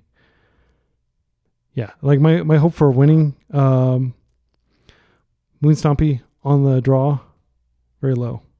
This is a 1-ring, Caves of Chaos Adventurer. They have mana floating. It's extremely unlikely that I find a way to deal with this. What I need to do is I need to find like a good card off this Brainstorm. If I can find a Fatal Push, for example, next turn, we can potentially get rid of this and we can potentially steal the initiative from them. Like we could still get a Psychic Frog out and just go to town. So I'm going to hold. The reason being that I've got a ton of bad cards in my hand and I don't want to surveil it. Okay, these are not going to do it. Well, Borrower could bounce it next turn. Okay, so let's talk about what we're putting back. We're putting these back. I think that's like a very... and then what I'm going to do is I'm going to go Underground Sea. I'm going to Ponder. And I'm just going to try to set up like... I mean, the forcing is really bad here. I don't want to pitch my Brazen Borrower. That's my way of clearing the cavern, and the following turn, potentially... Oh, that's it. That's what we needed. Unfortunately, we don't have a way to trigger that ability, so we're going to have to hope to find a fetch, which we really don't want to find a fetch because these cards... we already have so many lands in play. Okay, so they're going to attack us for 7. The initiative is pretty crazy. They're going to play an Unlicensed Hearse, which doesn't really do anything here, but it might do something if they have like a Fable of the Mirror Breaker or something. Oh, yeah, I'm feeling super duper dead. Because what they can do is they can attack us and they can pitch Unlicensed Hearse. They're going to do 7 here, 9, so we're going to drop quite a bit, and they can they hit us for 6 immediately? They are, next turn they're going to trap as well. Yeah, they're just not casting anything, which is the correct thing to do. I'm just going to concede. There's no way that we're going to be able to come back from this. Well, okay. So we can't even push this. We could bounce this, and we could... Yeah, we can't do enough here. I'm going to concede. Okay, so game 2. The blasts are definitely coming in. Go ahead and wish my opponent luck. Deed is good here. Shieldred's Edict is good here. The Hydroblasts.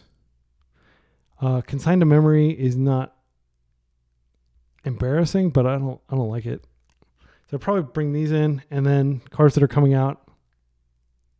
Dismember is as sad as it is to cast a Dismember and pay 4 life. It's like one of the ways you can kill like a Magus of the Moon. I would happily pay 4 life to get a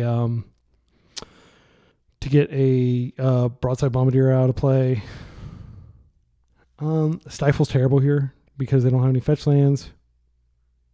You definitely argue that Ponder, like cutting some Ponders, is okay. And a lot of people might be like, why would you cut Ponder? And, you know, it's part of your mana base, and it kind of is. Witherbloom Command can potentially rebuy like a Wasteland if we get into that situation. It can blow up a Chalice. It can blow up a Bauble. It's not a great card, but it's not embarrassing. The alternative is if we just take these out and we keep the deck more like it was. Days, we saw why it's a bad card because, you know, you just like detempoed yourself and URO is going to be very hard to use, but like if we can get URO out, it's really strong. Really, the main card that's really strong in this matchup, Psychic Frog, Baleful Strix, they don't really have a way to deal with that other than the cards that they're already trying to dedicate to Psychic Frog. I'm not sure. It's just a really tough matchup. Psychic Frog has definitely been a huge feather in our cap in the sense that we can potentially stop key spells. I think I'd rather have these forced negations just because the opening turns they can be so oppressive. We could take out an URO. Probably cut. Murderous Cut is hard to use because we may not have a graveyard for it yet, but by the time we need to use it. I think I'd probably do that. Let's see if this is bad. This might be really bad. I want to keep my blue count high, and I want to be able to stop key spells like Blood Moon. This hand doesn't do anything. It's a trap. You got to be proactive. This hand is not terrible. We have a turn 1 Tamiyo. She can potentially create clues that turn on Fatal Push. We don't have any sort of stack-based interaction though, which is pretty scary. We don't have a way to get a basic. If they just turn 1 Blood Moon us, there's nothing we can do. They began the game with 7 cards in hand. I think likely turn 2 Blood Moon. If turn 2 Blood Moon happens, we're dead. I don't want to mulligan deeper just for a Force of Will. This is going to further reduce the number of cards in our hand. I think I'm going to keep this. I'm going to put URO back, and I'm just going to open Tamiyo. And hope we'll spring Eternal. This could be a very quick game. If they have a Lockpiece heavy hand and they don't have a lot of creatures, Chalice on 1, very strong, and it's definitely a reason to not board out Witherbloom. Yeah, I mean, that's super duper strong. Borrower. So we could potentially bounce Chalice back and attack in. I like that. I'm not going to do anything. I'm just going to attack and hold with the hope that we can do something like that, like Brazen Borrower. But they would have to have a creature worth pushing. If they have a Broadside Bombardier, they may play that. Mox is fine. They're going lower on cards. What are they exiling here? They exiled a land, effectively. This is fine. The token isn't really worth getting rid of because they already have so much mana. So I think what we do is we bounce this just as a tempo play. So we'll get a green source, blue, colorless. This could be wrong, but my thinking is, okay, at least we can get rid of this and we can push this. And that relieves some of the pressure. Force doesn't do anything here. Okay, so one option is we do crack the clue that we're going to create here, and then we can potentially draw a land, which we could use to Fatal Push. That might also draw us into a blue source. I think that's better than just like not using our mana. Hydroblast is good if we survive. But, of course, Chalice is going to come back down next turn, most likely. And after that happens, we'll be in trouble. They may discard it. I can't imagine them discarding it. Like, they've got lots of mana. I think it's pretty free to play that out. I think I forced this. My reasoning is, okay, they may have like a Blood Moon follow-up, but I feel like if they had it, they would have cast it by now. They could also, well, they don't have a Red Blast here. And it's just like being able to push things and potentially brainstorm and do other stuff. Okay, do they have the Blood Moon? Broadside. Yep, that's scary. But we do have Fatal Push next turn if we can survive. We also have Shieldred's Edict. Okay, so they can create a treasure. They can throw the treasure, but they don't really have a convenient thing that they can throw at Tamiyo. So they may just chill. Okay, they're just chilling. What I'd love to do is find a fetch. So we could dismember here and we could push here. That's a lot of life loss. They're down to 2 cards. They've got this Fable coming online next turn. The other alternative is we just crack the clue and hope that we rip a land, but then we're probably dead if we do that. So I'm going to start by attacking here. Okay, after attack, I can wait. I can wait to cast.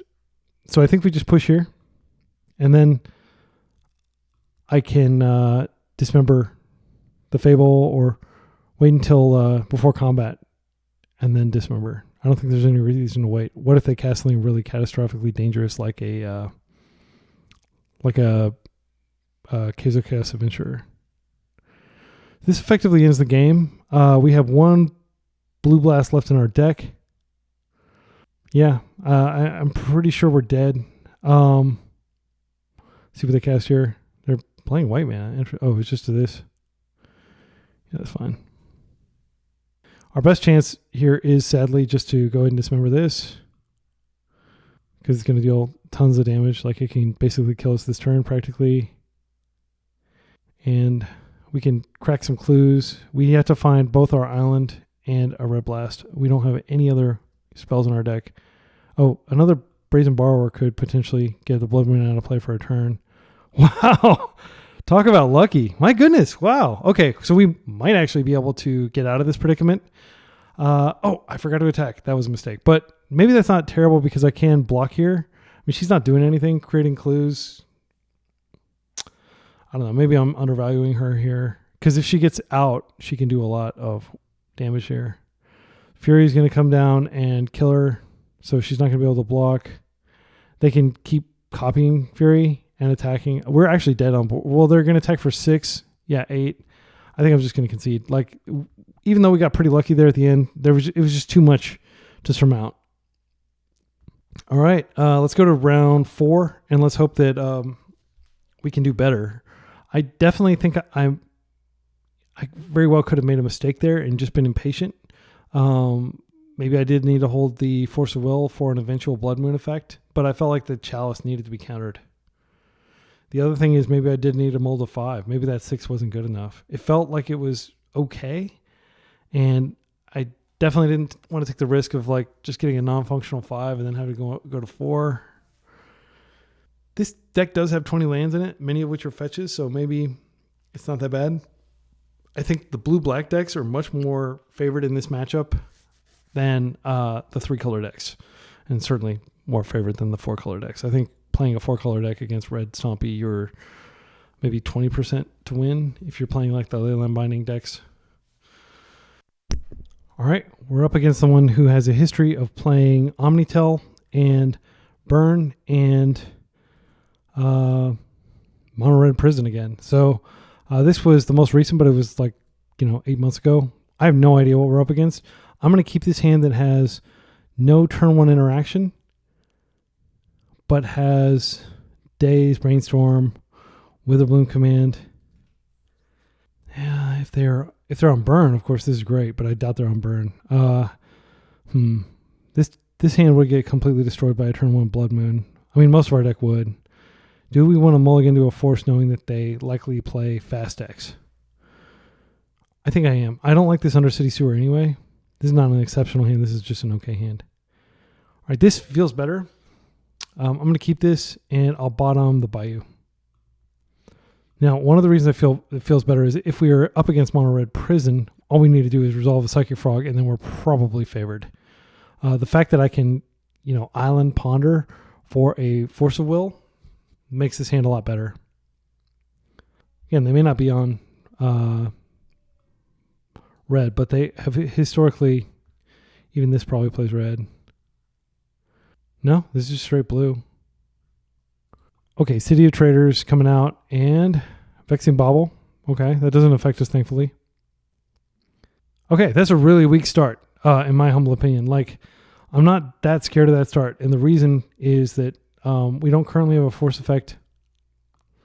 I think it is right to ponder because we should assume that. I mean, this could be an Omnitel thing. If it is Omnitel and I get the basic island, I'm going to feel like a fool. Yeah, I mean, we have plenty of other colors. I think it's fine to do it. I'm going to ponder and see what I can find here. You could argue that I shouldn't ponder until I know what I'm looking for, but I think this game is going to be very short. And at the very least, it puts cards in our graveyard for an eventual URO escape. Second Psychic Frog. I mean, these cards aren't really anything that I could get excited about. Okay, so what I'm going to do, I do think these are better than like just random rips off the top. So I'm going to, I'll put this bottom. We're not going to draw it. And then Psychic Frog, and then I'll take the push now. Just so if they like Thoughtseize us or something, they won't be able to take both frogs with like a Cabal Therapy or something. Or, Thoughtseize into Surgical. I don't expect those cards, but I think it is correct to play correct and just... Okay, Grim Monolith. Okay, so they're on some form of artifact combo. Glaring Fleshraker. Not my favorite card, but fortunately a card that dies to Fatal Push. And I think, given what's going on here, we do want to get the Fatal Push rather than playing the Psychic Frog. This card just, it's irresponsible to leave it on the table in my humble opinion. So I'm going to go get an Underground Sea here. The good news is they're probably not playing Blood Moon or anything like that. And they are restricted on mana. So by killing this, we're kind of restricting them on mana as well, because they're relying on this to generate. They're going to untap, and they're hoping they can play something that costs mana. And then once they play that, they'll be generating additional mana from these Eldrazi spawn tokens. So we're just going to go ahead and kill it now. The fact that their only land was City of Traders is like a huge windfall for us. We'll see what we draw here. It might make sense to just play URO and get more mana on the table, but it may also make sense to just play out a Psychic Frog. Because we can pitch URO to Psychic Frog. Okay, so they've got a lot more mana now. This is why I'm glad we removed this. 3 mana. Another one. Oh no. So if we draw a Fatal Push, URO does turn on. Well, I mean yeah. Do we want to like just hope to high roll into? Okay, so I'm just gonna play this out. I'm gonna play this Psychic Frog. I mean, we may just be dead, but the fact that we can pitch a lot of cards into it and hit them next turn, including pitching, so we can surveil, we can pitch an URO to Psychic Frog, and then we can return URO to play. That seems strong. We just have to see how much damage they can do with the few cards they have left in their hand. I'm really worried about this though. They're not going to, at least they're not going to be able to hit us for 2 this turn, because we can definitely pitch to Psychic Frog. But yes, Glaring Fleshraker, if it was just an Eldrazi card, I wouldn't think it's a problem, but like, I would say like the most bannable cards in the format are Psychic Frog and Glaring Fleshraker right now. Sowing Mycospawn seems to violate a lot of the traditional rules of engagement in Legacy, and this is a good card. They have a lot going on their side of the table now. Hopefully it's just like a 0-drop that will get countered when they cast it. They are attacking. Okay, they're not attacking. All right. All in all, not terrible. I'm going to get the Surveil land. All right, so we are going to have green, green, blue, blue here. It's going to go to the graveyard. I'm going to do this before combat because then we can flip Tamiyo. So we go green, green, blue, blue. Oh, wait, we haven't pitched it yet. All right, thankfully it's letting me undo. That would be embarrassing. I'll discard this. Let's see. Do we have enough to both make the frog fly? So we need 1, 2, 3, 4, 5 to escape, and then we need 3 to give it the gift of flight so that it can definitely connect. Otherwise, they're probably just going to chump here, and we won't get the Tamiyo trigger. Okay, so I'm going to start by just bringing him back, since we can do that, and then I'll do the math afterward because I'm a lazy person. 1, 2, 3, 4. I'm going to leave the Fatal Push in my graveyard just in case I get a chance to Tamiyo. So we'll draw our card. Would love to get a fetch here. Well, I mean, I'm sure there's lots of better things I could draw, but even if I get a fetch, then I can potentially discard that. Force of Will is not bad at all. However, if I want to flip Tamiyo, I do need to discard Psychic Frog and Force. Yeah, so that's what I'm going to do. I'm going to play this out. Okay. Now, yeah, Force of Will actually isn't good because they have the Vexing Bubble out. So I'll play this out. This is very tight. Every single card matters here. Discard another card. Bye, Frog. Would definitely like to use you here. I saw these 3 cards. Flying. Now I can attack, and Tamiyo will flip. Tamiyo flipping is important just in case they, have like a second Fleshraker or something. I'm not sure what would happen here. But that is my third card, so she does flip. I can use her plus ability. I can definitely block to keep her alive. And should I find like a removal spell, I could potentially take out 2 Fleshrakers. There's a lot of stuff I can potentially do here. They have a Mystic Forge live though. So, okay, and they have a second City of Traders, which they are able to tap with priority on the stack. And let's see if we're dead.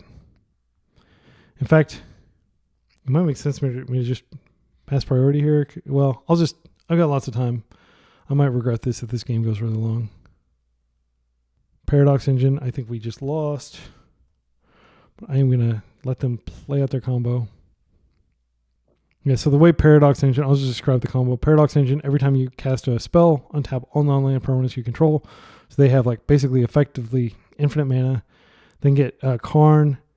They can do a lot of things. The best thing to do with Karn here would probably be to get Ensnaring Bridge, just to prevent me from being able to attack next turn.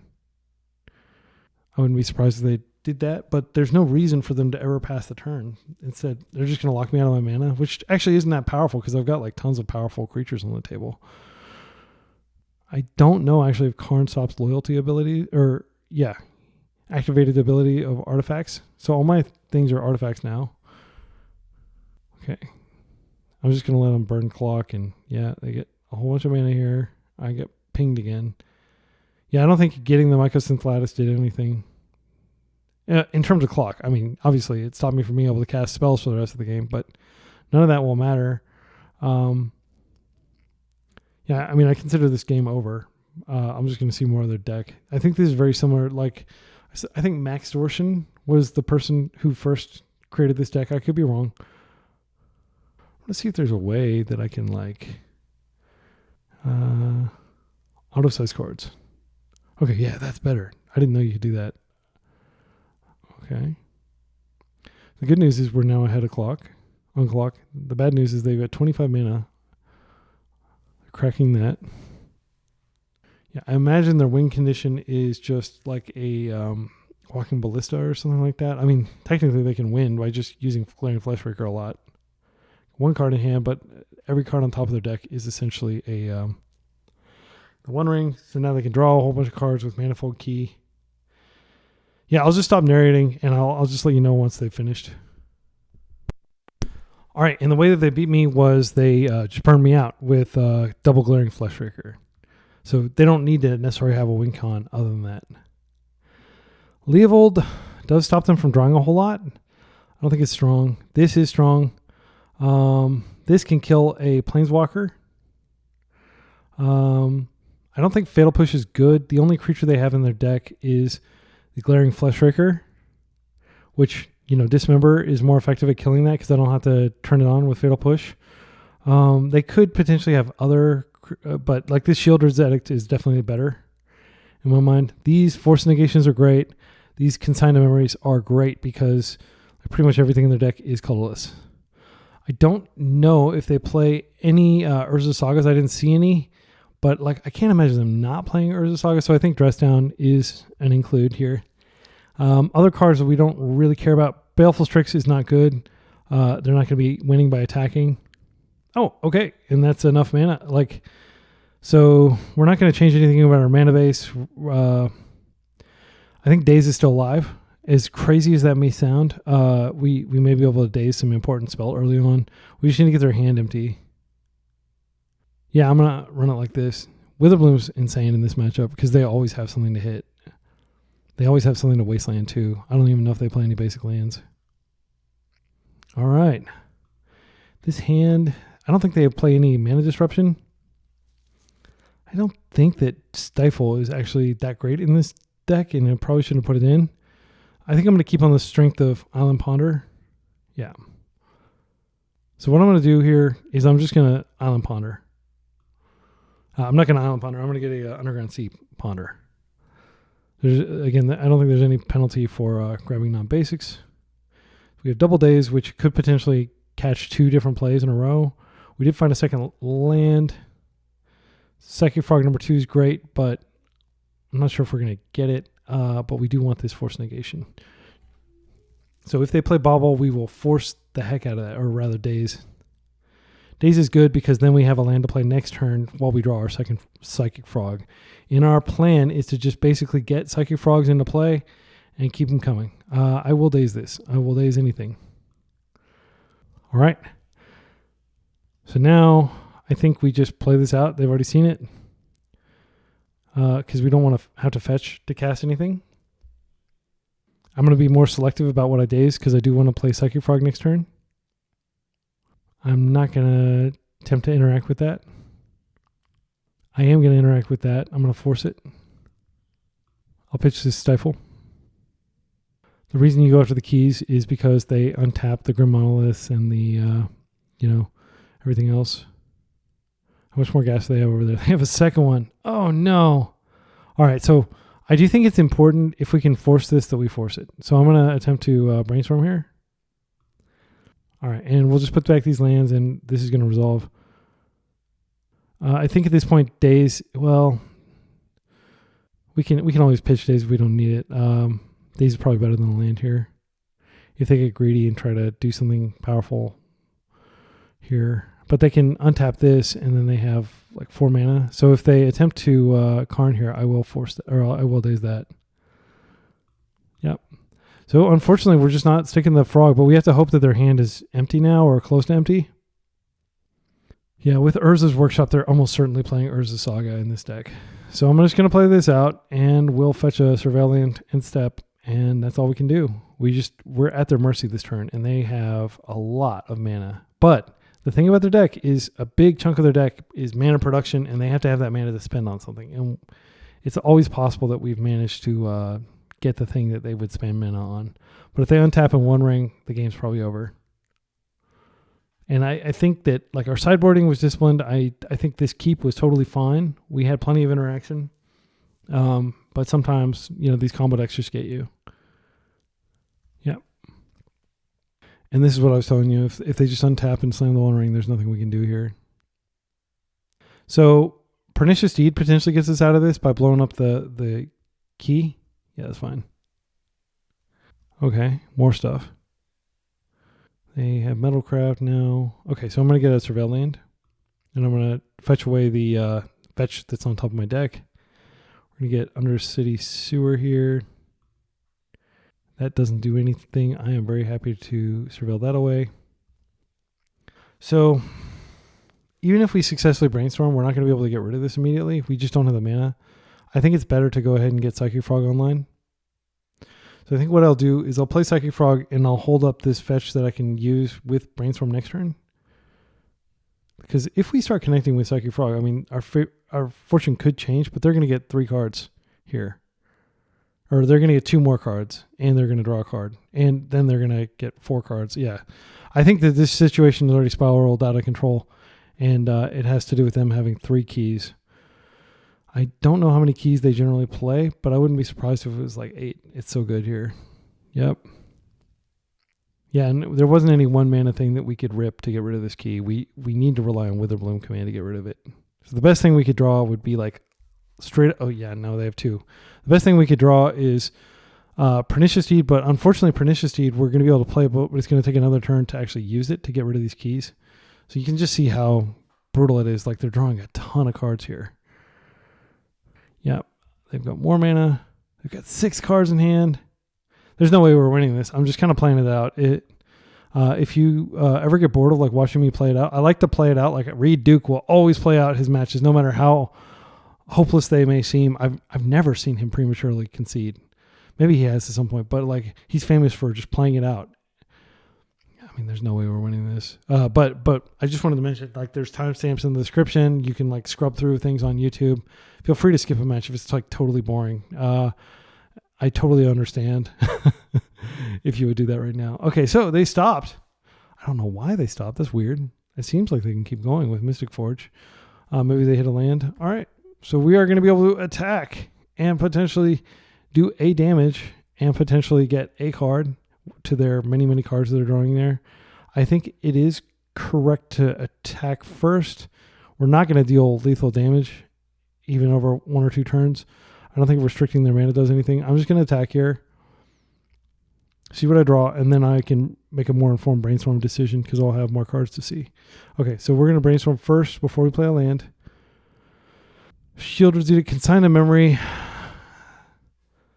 Okay, I'm going to concede. There's nothing here that has changed my mind about the fact they're going to draw 4 cards, 6 cards, or, they're going to draw potentially 9 cards next turn. Well, yeah, maybe even more than that. 15 cards. They have tons of mana. All right, let's go to the final round and let's see if we can salvage half. That first game versus Delver, I hardly even know her. That was like an amazing game, and so I'm sorry that like the subsequent rounds have been less interesting. I think the Sentiment T match where they were on Blue-Black Tempo was quite fun, but we got Red Stompy, and then we got Karnforge. So we're not getting the most interesting matchups in my opinion. Like I really like the fair mirrors and not like the combo mirror.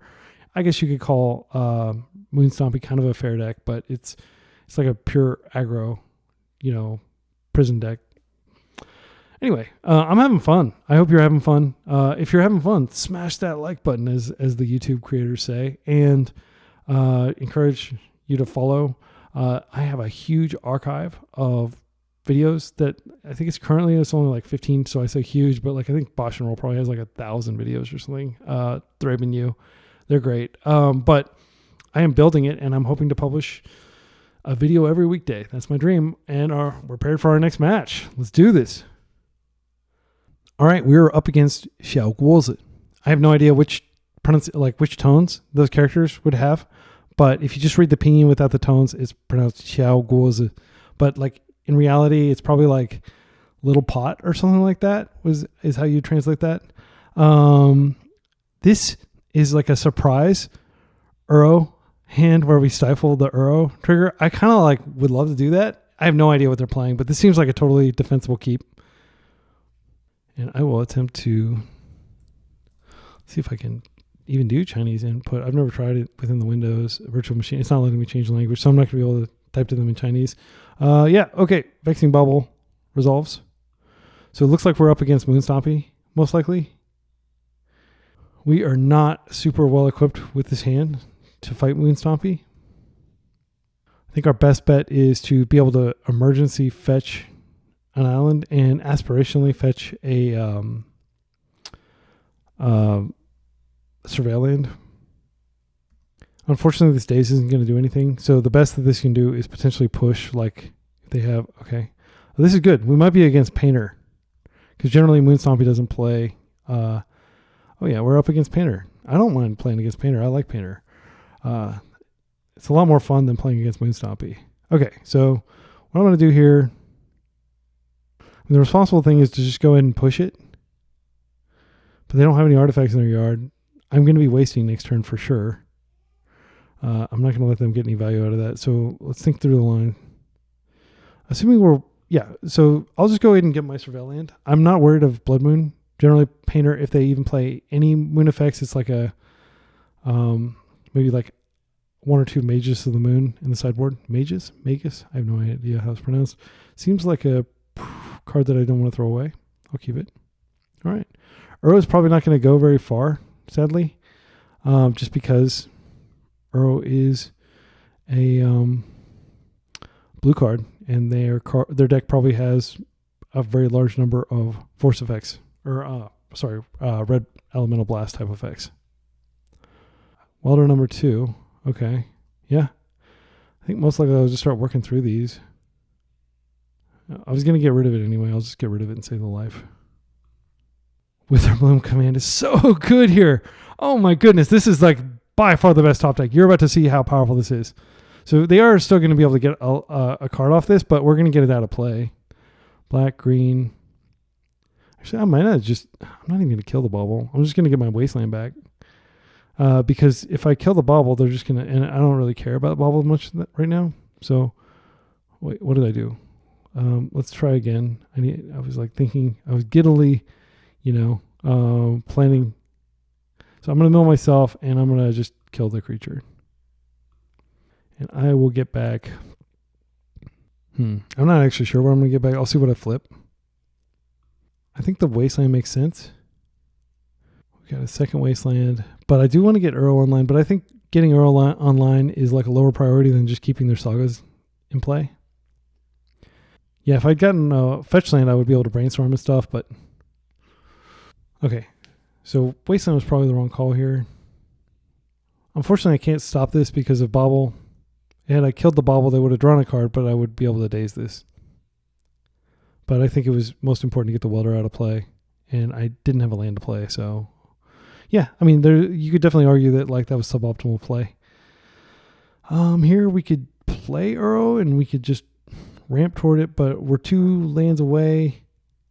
The other thing we could do is we could just bounce the token and hold up. What do we hold up? We hold up Stifle in case they do something. I'm trying to think of what. Oh, we can Stifle Fable Flipping. That's good. That's a turn away. I think what I'm going to do is I'm just going to make the lower EV play. Well, I'll just wait until their attack step. So end of first main, and I'll attempt to borrow, knowing that they could definitely.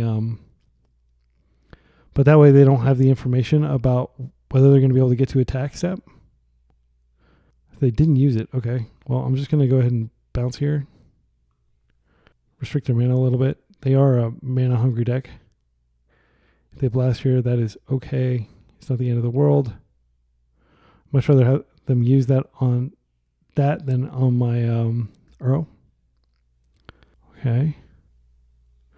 I'll let it hit. I'm probably going to do the rare instep brainstorm just because I've got a lot of different spells to cast. If I find a land, I could potentially URO and stifle it. Now I have to stifle this trigger. They don't have any artifacts in their graveyard. Yeah, I'll just stifle this trigger. I was going to stifle this, but now I'll have to figure out another way to deal with it. I don't want them to search for something good. All right. We're going to draw. Okay. Getting some dead cards that I'd like to put back. I think what I'm going to do here is I'm going to go ahead and brainstorm, and I'm going to hope to find a fetch so I can shuffle away these dazes. They're terrible right now. Okay. That's not bad at all. So we'll put daze back. We'll put daze back. I'm going to go ahead and... Oh, yeah. I can kind of like ramp a little bit. Not like a super strong play, but I'm going to go ahead and do that since I've got extra land. I'll just get this, and I'll just go ahead and do URO. Oops. Green, blue. All right. And we need to watch our clock. I will definitely bring Strix out later. It's not necessary right now. This can go get another Surveil land. And the next turn we can bring back URO. And if they don't have any more blasts, we'll be sitting pretty. But I'm actually more worried about them copying Goblin Engineer. That's a good way to lose very quickly if they're able to start copying that. So we're going to take another 2 damage. Interestingly, they're holding up Goblin Engineer. They don't have anything in their graveyard, but if they have anything, they could potentially, flip these tokens into it. They have a lot of mana online.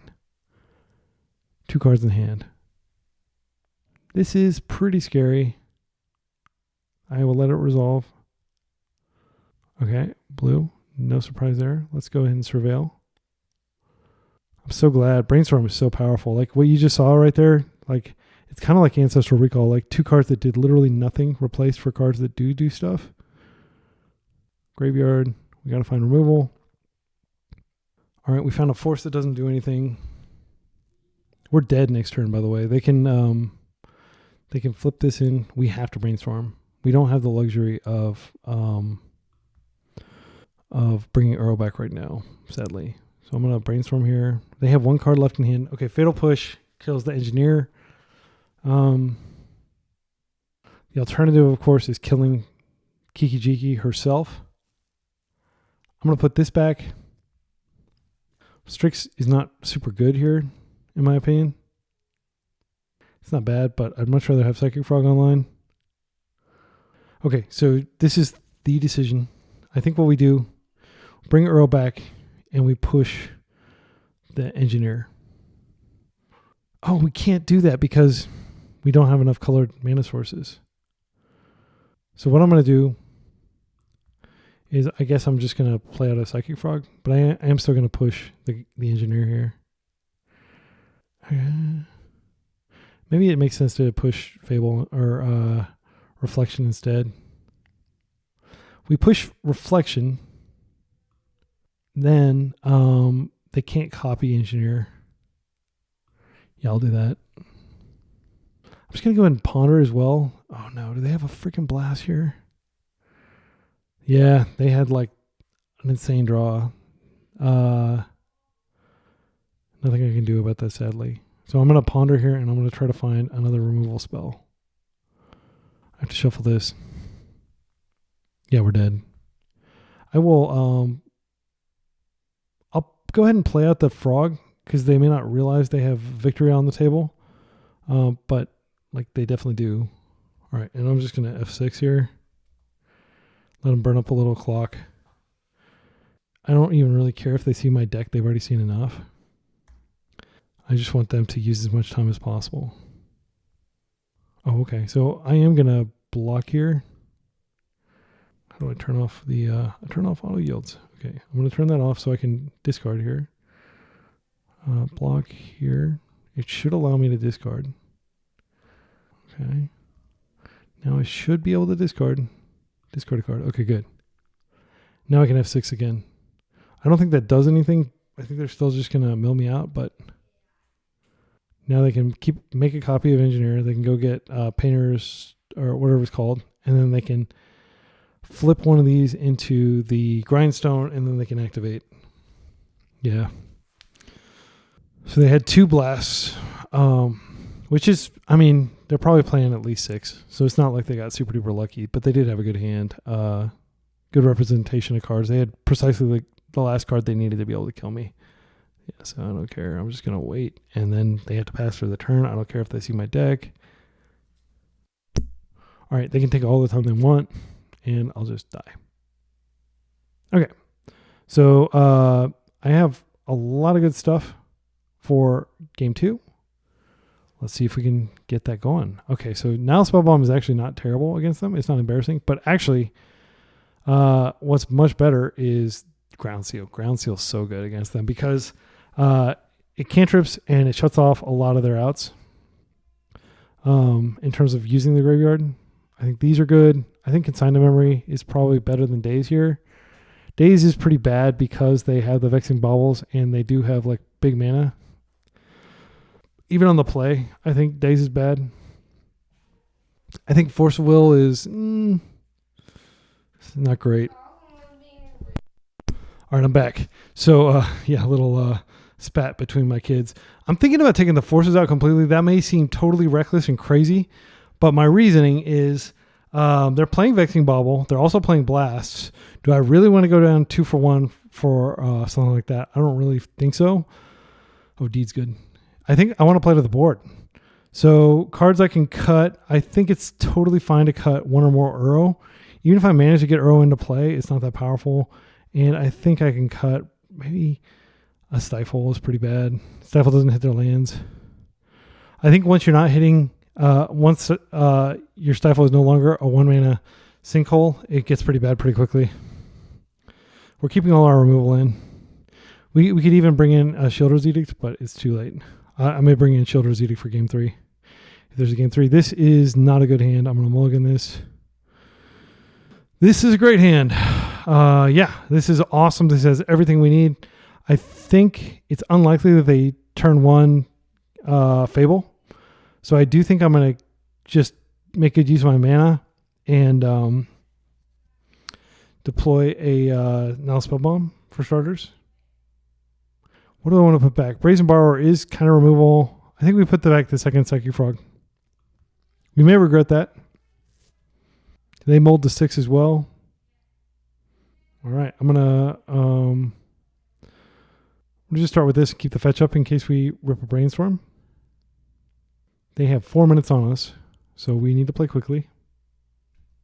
I would love to Hydroblast a Fable of the Mirror Breaker, but that's fine. I think we just let that chill and play for now. The fact that we have now Spellbomb does weaken it. I think I'm going to go ahead and play a Psychic Frog here. Come on. Black Source. Yeah, this doesn't dodge. We could be severely punished if they can somehow play a card, but worst case scenario, we can just pitch cards to Psychic Frog to make it stronger. But I'll be very sad if they Ancient Tomb Magus or Ancient Tomb Blood Moon here. They did. All right, yeah, we're definitely in trouble here. If they have a single red elemental blast, we're probably dead. Okay, so I'm gonna just I'm gonna attack and I'm gonna see what they do. Do I want to discard cards? I think it's fine to discard some cards here that are not going to get used. Discard. Now I'm just going to exile 3 cards. They can't blast it right now. I don't think they're likely to trade. I just want to start doing damage to them and drawing cards. Drawing toward that island. Yeah, and if I had gotten the island, this would be a different story. But as it is, we're very much on our back foot. We don't even have force to defend it, so a single red elemental blast and the game is over. Goblin Engineer is terrifying, and there's nothing I can do about it except trigger my Nile Spellbomb in response to an effort to bring something back. It's also worth noting that if I try to exile, they can just welder it back in. This still has the subtype of artifact, even though it's just a mountain. And this means they probably have Painter in hand. All right. Yeah, I'm going to wait until the 11th hour until literally nothing else is going on, and that's when I'll execute Nile Spellbomb. But I think most likely they'll be able to wiggle around it with the 2 creatures they have in play. I do have a Dismember in my deck, and I've got an island. Those are my 2 outs at this point. I'm going to attack, and I'm going to pitch everything except the Hydroblast here. Let's go ahead and discard another card.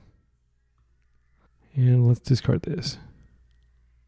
You could definitely argue that I should have pitched the Brazen Borrower instead. I'm going to exile 3 cards. 1, 2, 3. I don't think we're going to be able to race them, but I'm going to try. 6 damage in the air. So we still have to successfully attack twice. We get a card. That's going to be pitched. Next turn, we can actually attack for 9 and give it flight if they don't have a way to remove our frog. Painter's Servant. They don't have the mana to kill us. All right. Attacking for 2. All right. They are either slow rolling the blast or and just toying with us, or we're about to win the game. Let's see our card. Just discard a card. Discard a card. We're like super dead either way. Discard a card. Yeah, wow, we won that one. That was crazy. That's the power of Frog right there. All right. Game 3. And we have tons of time because that was such a short game. We don't really need to stress on time. Okay, so I think Children's Edict comes in. I'm not sure what other decisions I would make. Baleful Strix is not bad by any means. Obviously, Psychic Frog just won us the game, so I'm loath to board that out. Maybe we take the UROs out. They are like super duper long game, and they assume that we have a lot going on in terms of stuff that we probably won't have going on. We could bring forces in, like just a couple of them. If we bring in a couple forces, we do need to pull something. It could be a Tamiyo. Tamiyo is pretty bad in the sense that, yeah, maybe we take out all. We definitely want to take out enough Tamiyos that we can bring forces in, because we need to be able to stop some big spell on the first turn. So now what we've done, let's count our blue. We got 6, 7, 8, 9, 10, 11, 12, 13, 14, 15, 16, 17, 18, 19, 20, 21, 22, 23, 24, 25, 26, 27. That's very healthy blue count. So yeah, I think this is good. Tons of removal. Wither Bloom Command is very much a live removal spell in this matchup. And Baleful Strix, not the greatest card, but even if they blast it after it's gone on the stack, we net a card. So yeah, just gonna hope that this is we have like a nice slow controlled match where they don't explode. And if they do, we can gradually grind. Ground Seal is great. We don't have a second land. This could be our undoing, but we do have the Dismember. I'm inclined to keep this on the strength of Dismember, Force of Will, and we'll just hope that we rip one of our 20 lands. Even if we don't get it immediately, even if we get it on the second turn, it's not the end of the world. Vexing Bauble is... I'm not going to pitch for that, because I mean, like, we pitch and we go down a card and we don't accomplish anything anyway. They could get in a situation where they need to crack it, or we could remove it. Oh, this is so good. Now I'm going to play this out, which might bait them into prioritizing a Magus of the Moon, but we have Dismember in case they do that. However, if they do have Blood Moon, we're still pretty screwed. Oh, wow, they didn't have anything good. All right, feeling pretty good. I think what we do here is just to maximize... Oh, well, we ripped our third land. There we go. I think we'll be sad if we don't play the Ground Seal out and they have some relevant thing to do with it. They can blow this up if they turn everything blue. I think this is better than Baleful Strix, just because if they do crack this for some reason, that's a great draw. I'm feeling pretty favored here. We'll see how things transpire, but I feel like we're already in a pretty good position. We've shot off like 8 of their cards in their deck effectively. That's fine. That is not going to be the coup that you may think it is going to be. I'm going to Dismember it, and then I can Strix. Yeah, let's do that. Let's go Dismember. Now I will Strix, and I know that this is going to yield a card. We've got lots of removal in our hand, and we've got even more interaction now. That's great. So this Strix is not going to get us there, but it is going to potentially trade with an attacker. Urza's Saga is a good card. We don't have an immediate answer to that, but we do have lots of things on our deck that we could rip. Fable is very powerful. Unfortunately, I'm not going to be able to stop the Fable. I probably will kill it before the selection trigger goes on the stack because they basically just got a 2-for-1. Because I'm going to play this out, and I think I'm going to play Strix and see what I draw here. They do have another... they do have Pyroblast mana up. Okay, we draw. Deed! Deed is so strong. All right, so what we're going to do... I think we just push this. So I can't actually get rid of this, but I can... But, like, if they attack in, they're going to create a token. Okay, so what I'm going to do... I am going to go ahead and attempt to remove this spell right now, because this is not going to be blown up by Deed. But next turn, I can potentially Deed for 1 and blow up everything. What are they doing here? They're blasting my Hydroblast. Okay, so now we have a decision to make. Do we want to go ahead and blast again? I think we do. Because, like, oops. I'm just going to get rid of it. And then I'm going to attack in. They're going to be able to attack back, but I'm not that concerned. I don't want to pop Deed for 2 is the thing.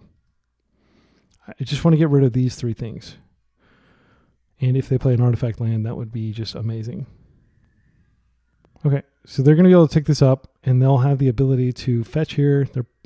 They might attack in. If they attack in, I'll just take it. I'd rather have the Strix on the table. That's fine. I'm trying to think of how this could go wrong. I'm letting that stay because I'm hoping that we are able to push our Deed through somehow. They have a ton of mana. What's this? Another one. Okay, well, we're going to blow up. We're not going to be able to kill this, but we are going to be able to blow up the tokens. All right. And I am not going to wait on the Deed. Black, green, Deed. I don't know what they could do to interact with this. I'm just going to blow it now. For 1, they'll be able to pop the Vexing Bauble. All right, and they've gotten a lot of value out of their Fables. And they still will get some value out of it. That's fine, it doesn't matter, it's still going to die. That's how Deed works. All right, I'm going to attack in for 2. And we have Force Up. So the next big card they cast, I'm almost certainly going to force it. Just to maintain momentum here. I will need some sort of revolt trigger to be able to get rid of this Fable when it comes out. Oh, I'm so glad to not have to play against that card. I don't like that card. Granted, it can't do anything here. Okay, they had another Urza Saga, which is kind of bad for us. We'll have to see if we can find a Wasteland. But the good news is these are like prepaying for removal. I'm going to ponder here. So the card I'm looking for is probably Witherbloom Command would be great. Wasteland would be good. Actually, we need Wasteland first before we can... Oh, these are amazing. So I'm going to waste, and then I kind of want a Psychic Frog now. We'll be able to... yeah, I want a Psychic Frog now, just in case. We can always borrow one of the tokens if we need to. Because getting the Psychic Frog engine online is important. So I'll go blue, black, Psychic Frog. There's definitely a chance that they're going to have like a way to deal with that, but I'll just attack for 2 here. I don't really care about them dealing damage to us. You like how I said us there? Like bringing you, the viewer, into this battle against Painter. All right, and they're blue. I think this is worth it. Psychic Frog will do a lot of damage to them. Psychic Frog is going to help me draw through my deck. I know I've got a Brazen Borrower on top, which can deal with at least 1 Saga token. Okay, they got their creature out. Welder doesn't do anything here. Welder's a terrible card. Given the circumstances, it's a 1/1 for 1. All right, now we're going to draw. I just push here, or they're going to create a token, which is fine. Okay, and now... do we want to attack with everything? I think we attack with everything and we just see what they do. I do want to... Yeah, I'll attack with everything. We want to be the aggressor here. And then after I attack, I'm going to go ahead and push this. They can block if they so desire. Do I want the card... Oh, they didn't block, so I don't need to exile. That's fine. So I'll get a card here. This conveniently bounces this. If they decide to do something with it, we have push up. I think we're in a pretty good position. I'm not going to pitch cards to Frog because Frog could get blasted at any time. Brazen Borrower can potentially bounce this and come in as an attacker.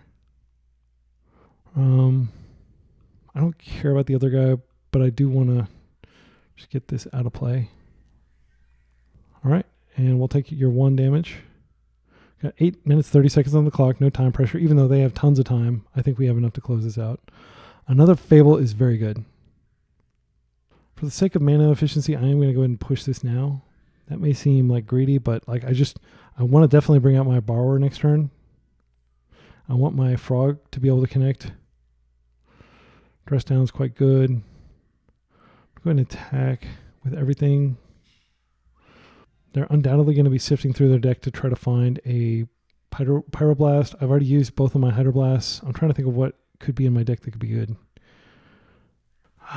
Yeah, that's a good card. I think what I'll do is I'll deploy a second Frog here. Dress down can go back. Strix isn't bad. Let's see. So we fetch. We could actually deploy the Strix and then we could deploy the Frog. I think that's good. So I'll go blue, black, Strix. Draw a card. Fetch. Grab a Trop, I guess.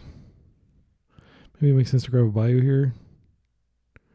Yeah, let's grab the Bayou. And then let's go blue, black, Frog. We're putting a tremendous amount of pressure on the table. They're going to have to answer a lot of stuff. They're 9. Fury would be pretty devastating. They discarded a mountain in an ancient tomb. Saga is too slow to get them there. The Painter combo could get there if they have like Ancient Tomb, Painter Servant. Or they still need a third card.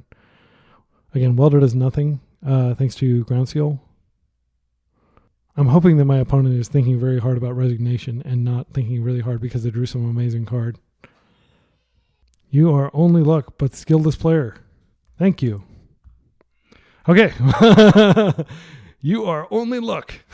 All right. Well, at least I didn't say profanity. We can continue the tradition of keeping this entire channel completely profanity free. I do want to point that out. Like, you can always watch this with your kids around. I'm not going to say anything that should, cause you to think, oh no, I screwed up as a parent by letting them listen to Be Excellent talk in the background. All right.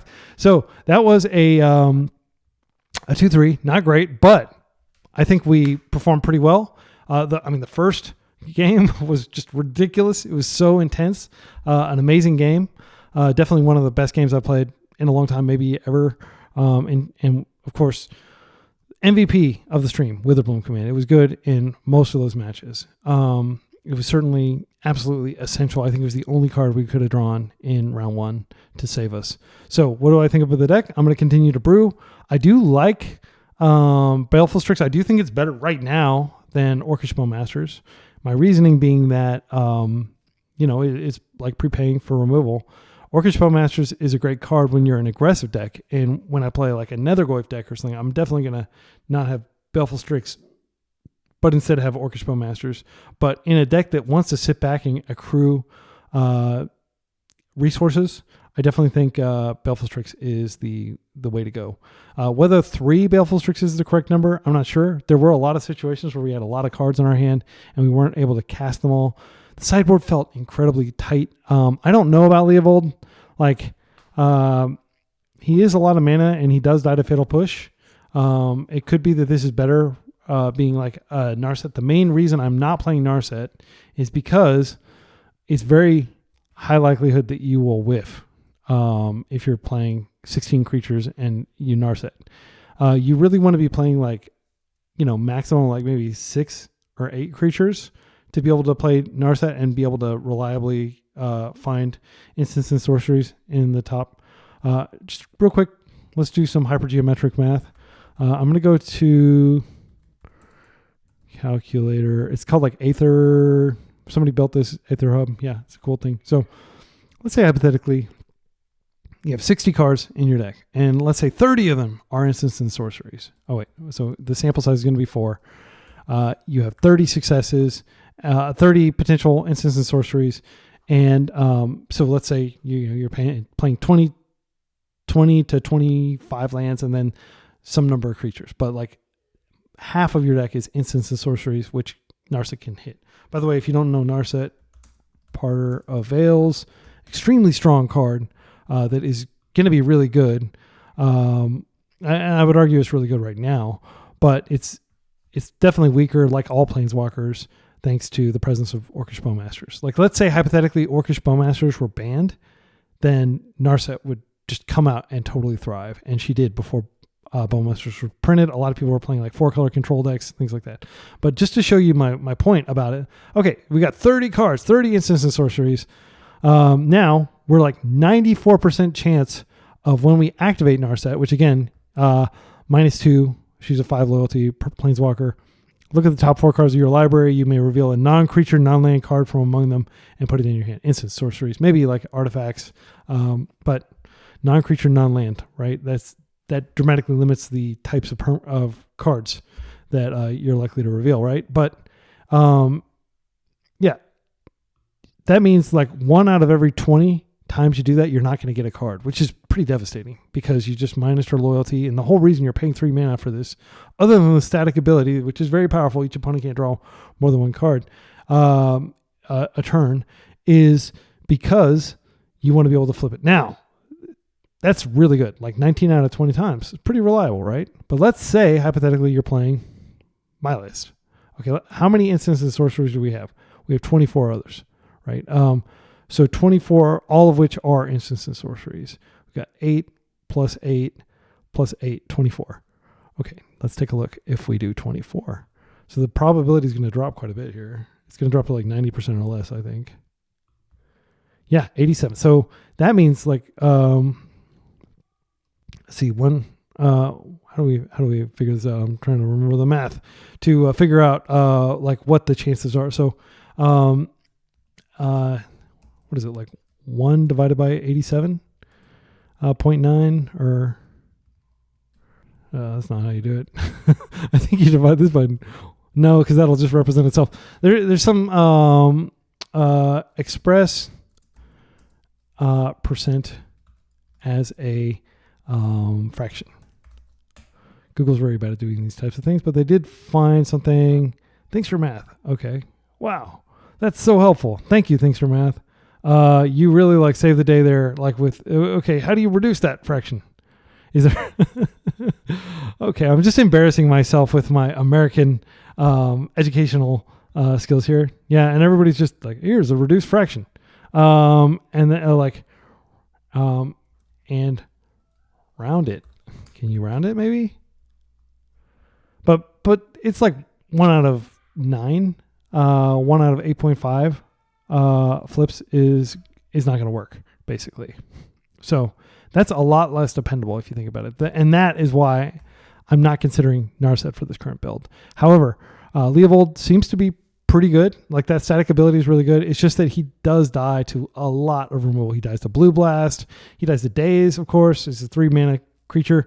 Don't put 3-mana cards in your deck unless they win immediately, like Doomsday, like Show and Tell, things like that, right? Leovold is not on that level. So I don't think he's worth playing. I think I've talked myself out of playing him, even though there are a lot of control decks. Now, there was a league earlier that is somewhere on the channel where I played against like 3 or 4 control decks, which is very uncommon, but I was like, wow, is everybody switching to control decks? Like, but I think it might have been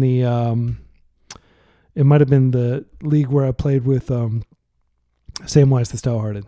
So I think that in certain situations, Leovold can be really good, but I do think like just a more general purpose card that's good against the rest of the field. Let's take a look at over here, MTG Top 8. And this is a helpful tool because you can see like the most popular cards. And you can argue, MTG Top 8 doesn't include all the cards, right? Or all the tournaments, right? Like there have definitely been more tournaments than just these over the past week, right?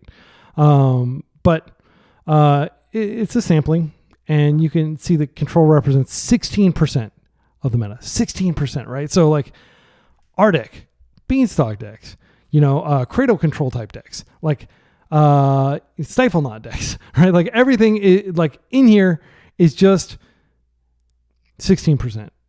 That's pathetically small because combo is so overrepresented and aggro is so overrepresented. So, should we have a dedicated slot for a card that is going to be useful in 16% of matches? I don't think we should. I think most likely this should probably be maybe Consign to Memory number 3, maybe Hydroblast number 3. It could just be another piece of graveyard hate. It could be another Shield's Edict. I don't think we need to play more than 1 Pernicious Deed. I used to think that 2 was the right number, but now I think 1 is fine because threats are so expensive. If you play against Cradle Control, you play against Eldrazi. This is not going to be quite as powerful as it used to be. It's still really good against like Death and Taxes. It's good against our deck.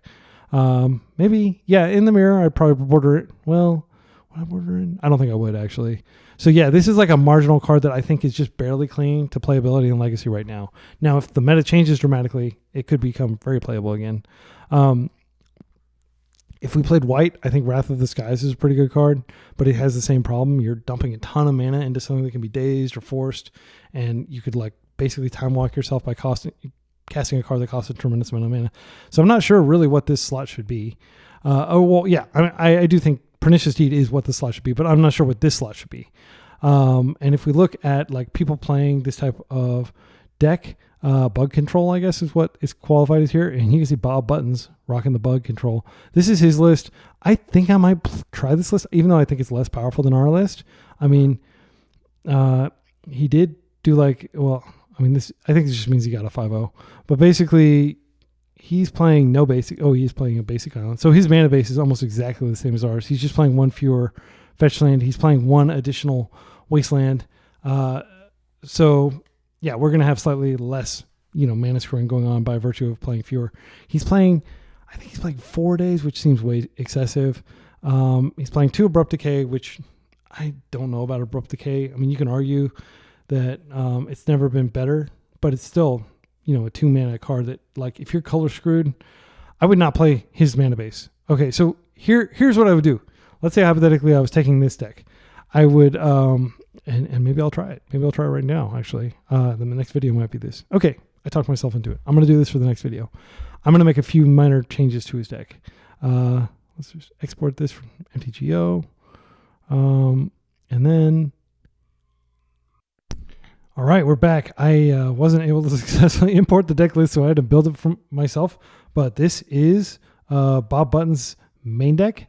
I have literally done it verbatim, except I fixed his fetch lands. There's no reason to have fetch lands like this. With 4 and 4, you can do two split across all the different blue colors. So here's the list. Let's take a look. And I think I'll do a lead with this. The only reason I'm leaving at the end of this league is there are some brewing considerations. You might find this helpful.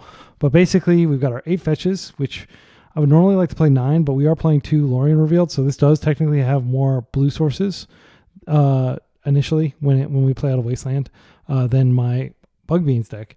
And it is not necessarily more mana intensive because, Murktide Regent, we're usually just paying 2 blue for it.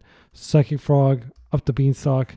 So these are our threats. It's a little more threat dense than traditional Beans because it's got Tamiyos, which normally Beanstalk would just be before the Modern Horizons 3, you would just play 4 Murktides, 4 Orcish Bowmasters, and 4 Up the Beanstalks is your threat. And I do think Up the Beanstalk is a threat because your opponent has to deal with it or it snowballs pretty quickly. His deck is playing 4 Wastelands and 4 Dazes, which is a heavy commitment to tempo. I'm going to try it. I don't think it's correct. I think 3 Dazes is the maximum you should play, but I'm going to try 4. Dazes arguably better than it's ever been. It's a really strong card right now. And here are the Abrupt Decays. So instead of playing 4 Fatal Push like everybody else, we're doing 2 Abrupt Decays, 2 Fatal Pushes, 2 Murderous Cuts.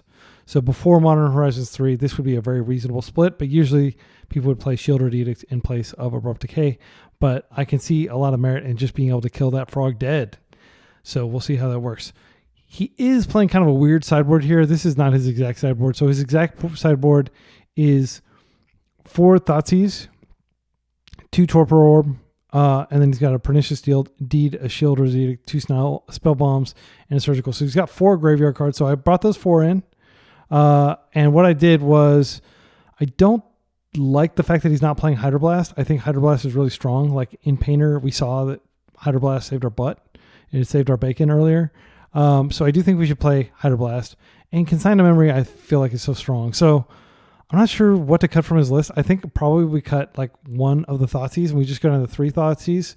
And I don't really want to cut the Shielded Edict, but if you think about it, like Hydroblast is kind of like creature removal. Consign to Memory is kind of creature removal.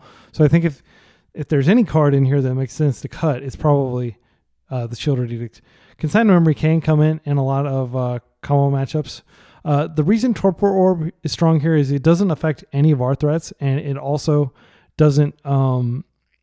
It stops a lot of great abilities. If we're playing against, not against an Eldrazi deck, you wouldn't bring this in, but you would bring this in against Death and Taxes. You would bring this in against, I'm not sure what you bring this in really, other than Death and Taxes.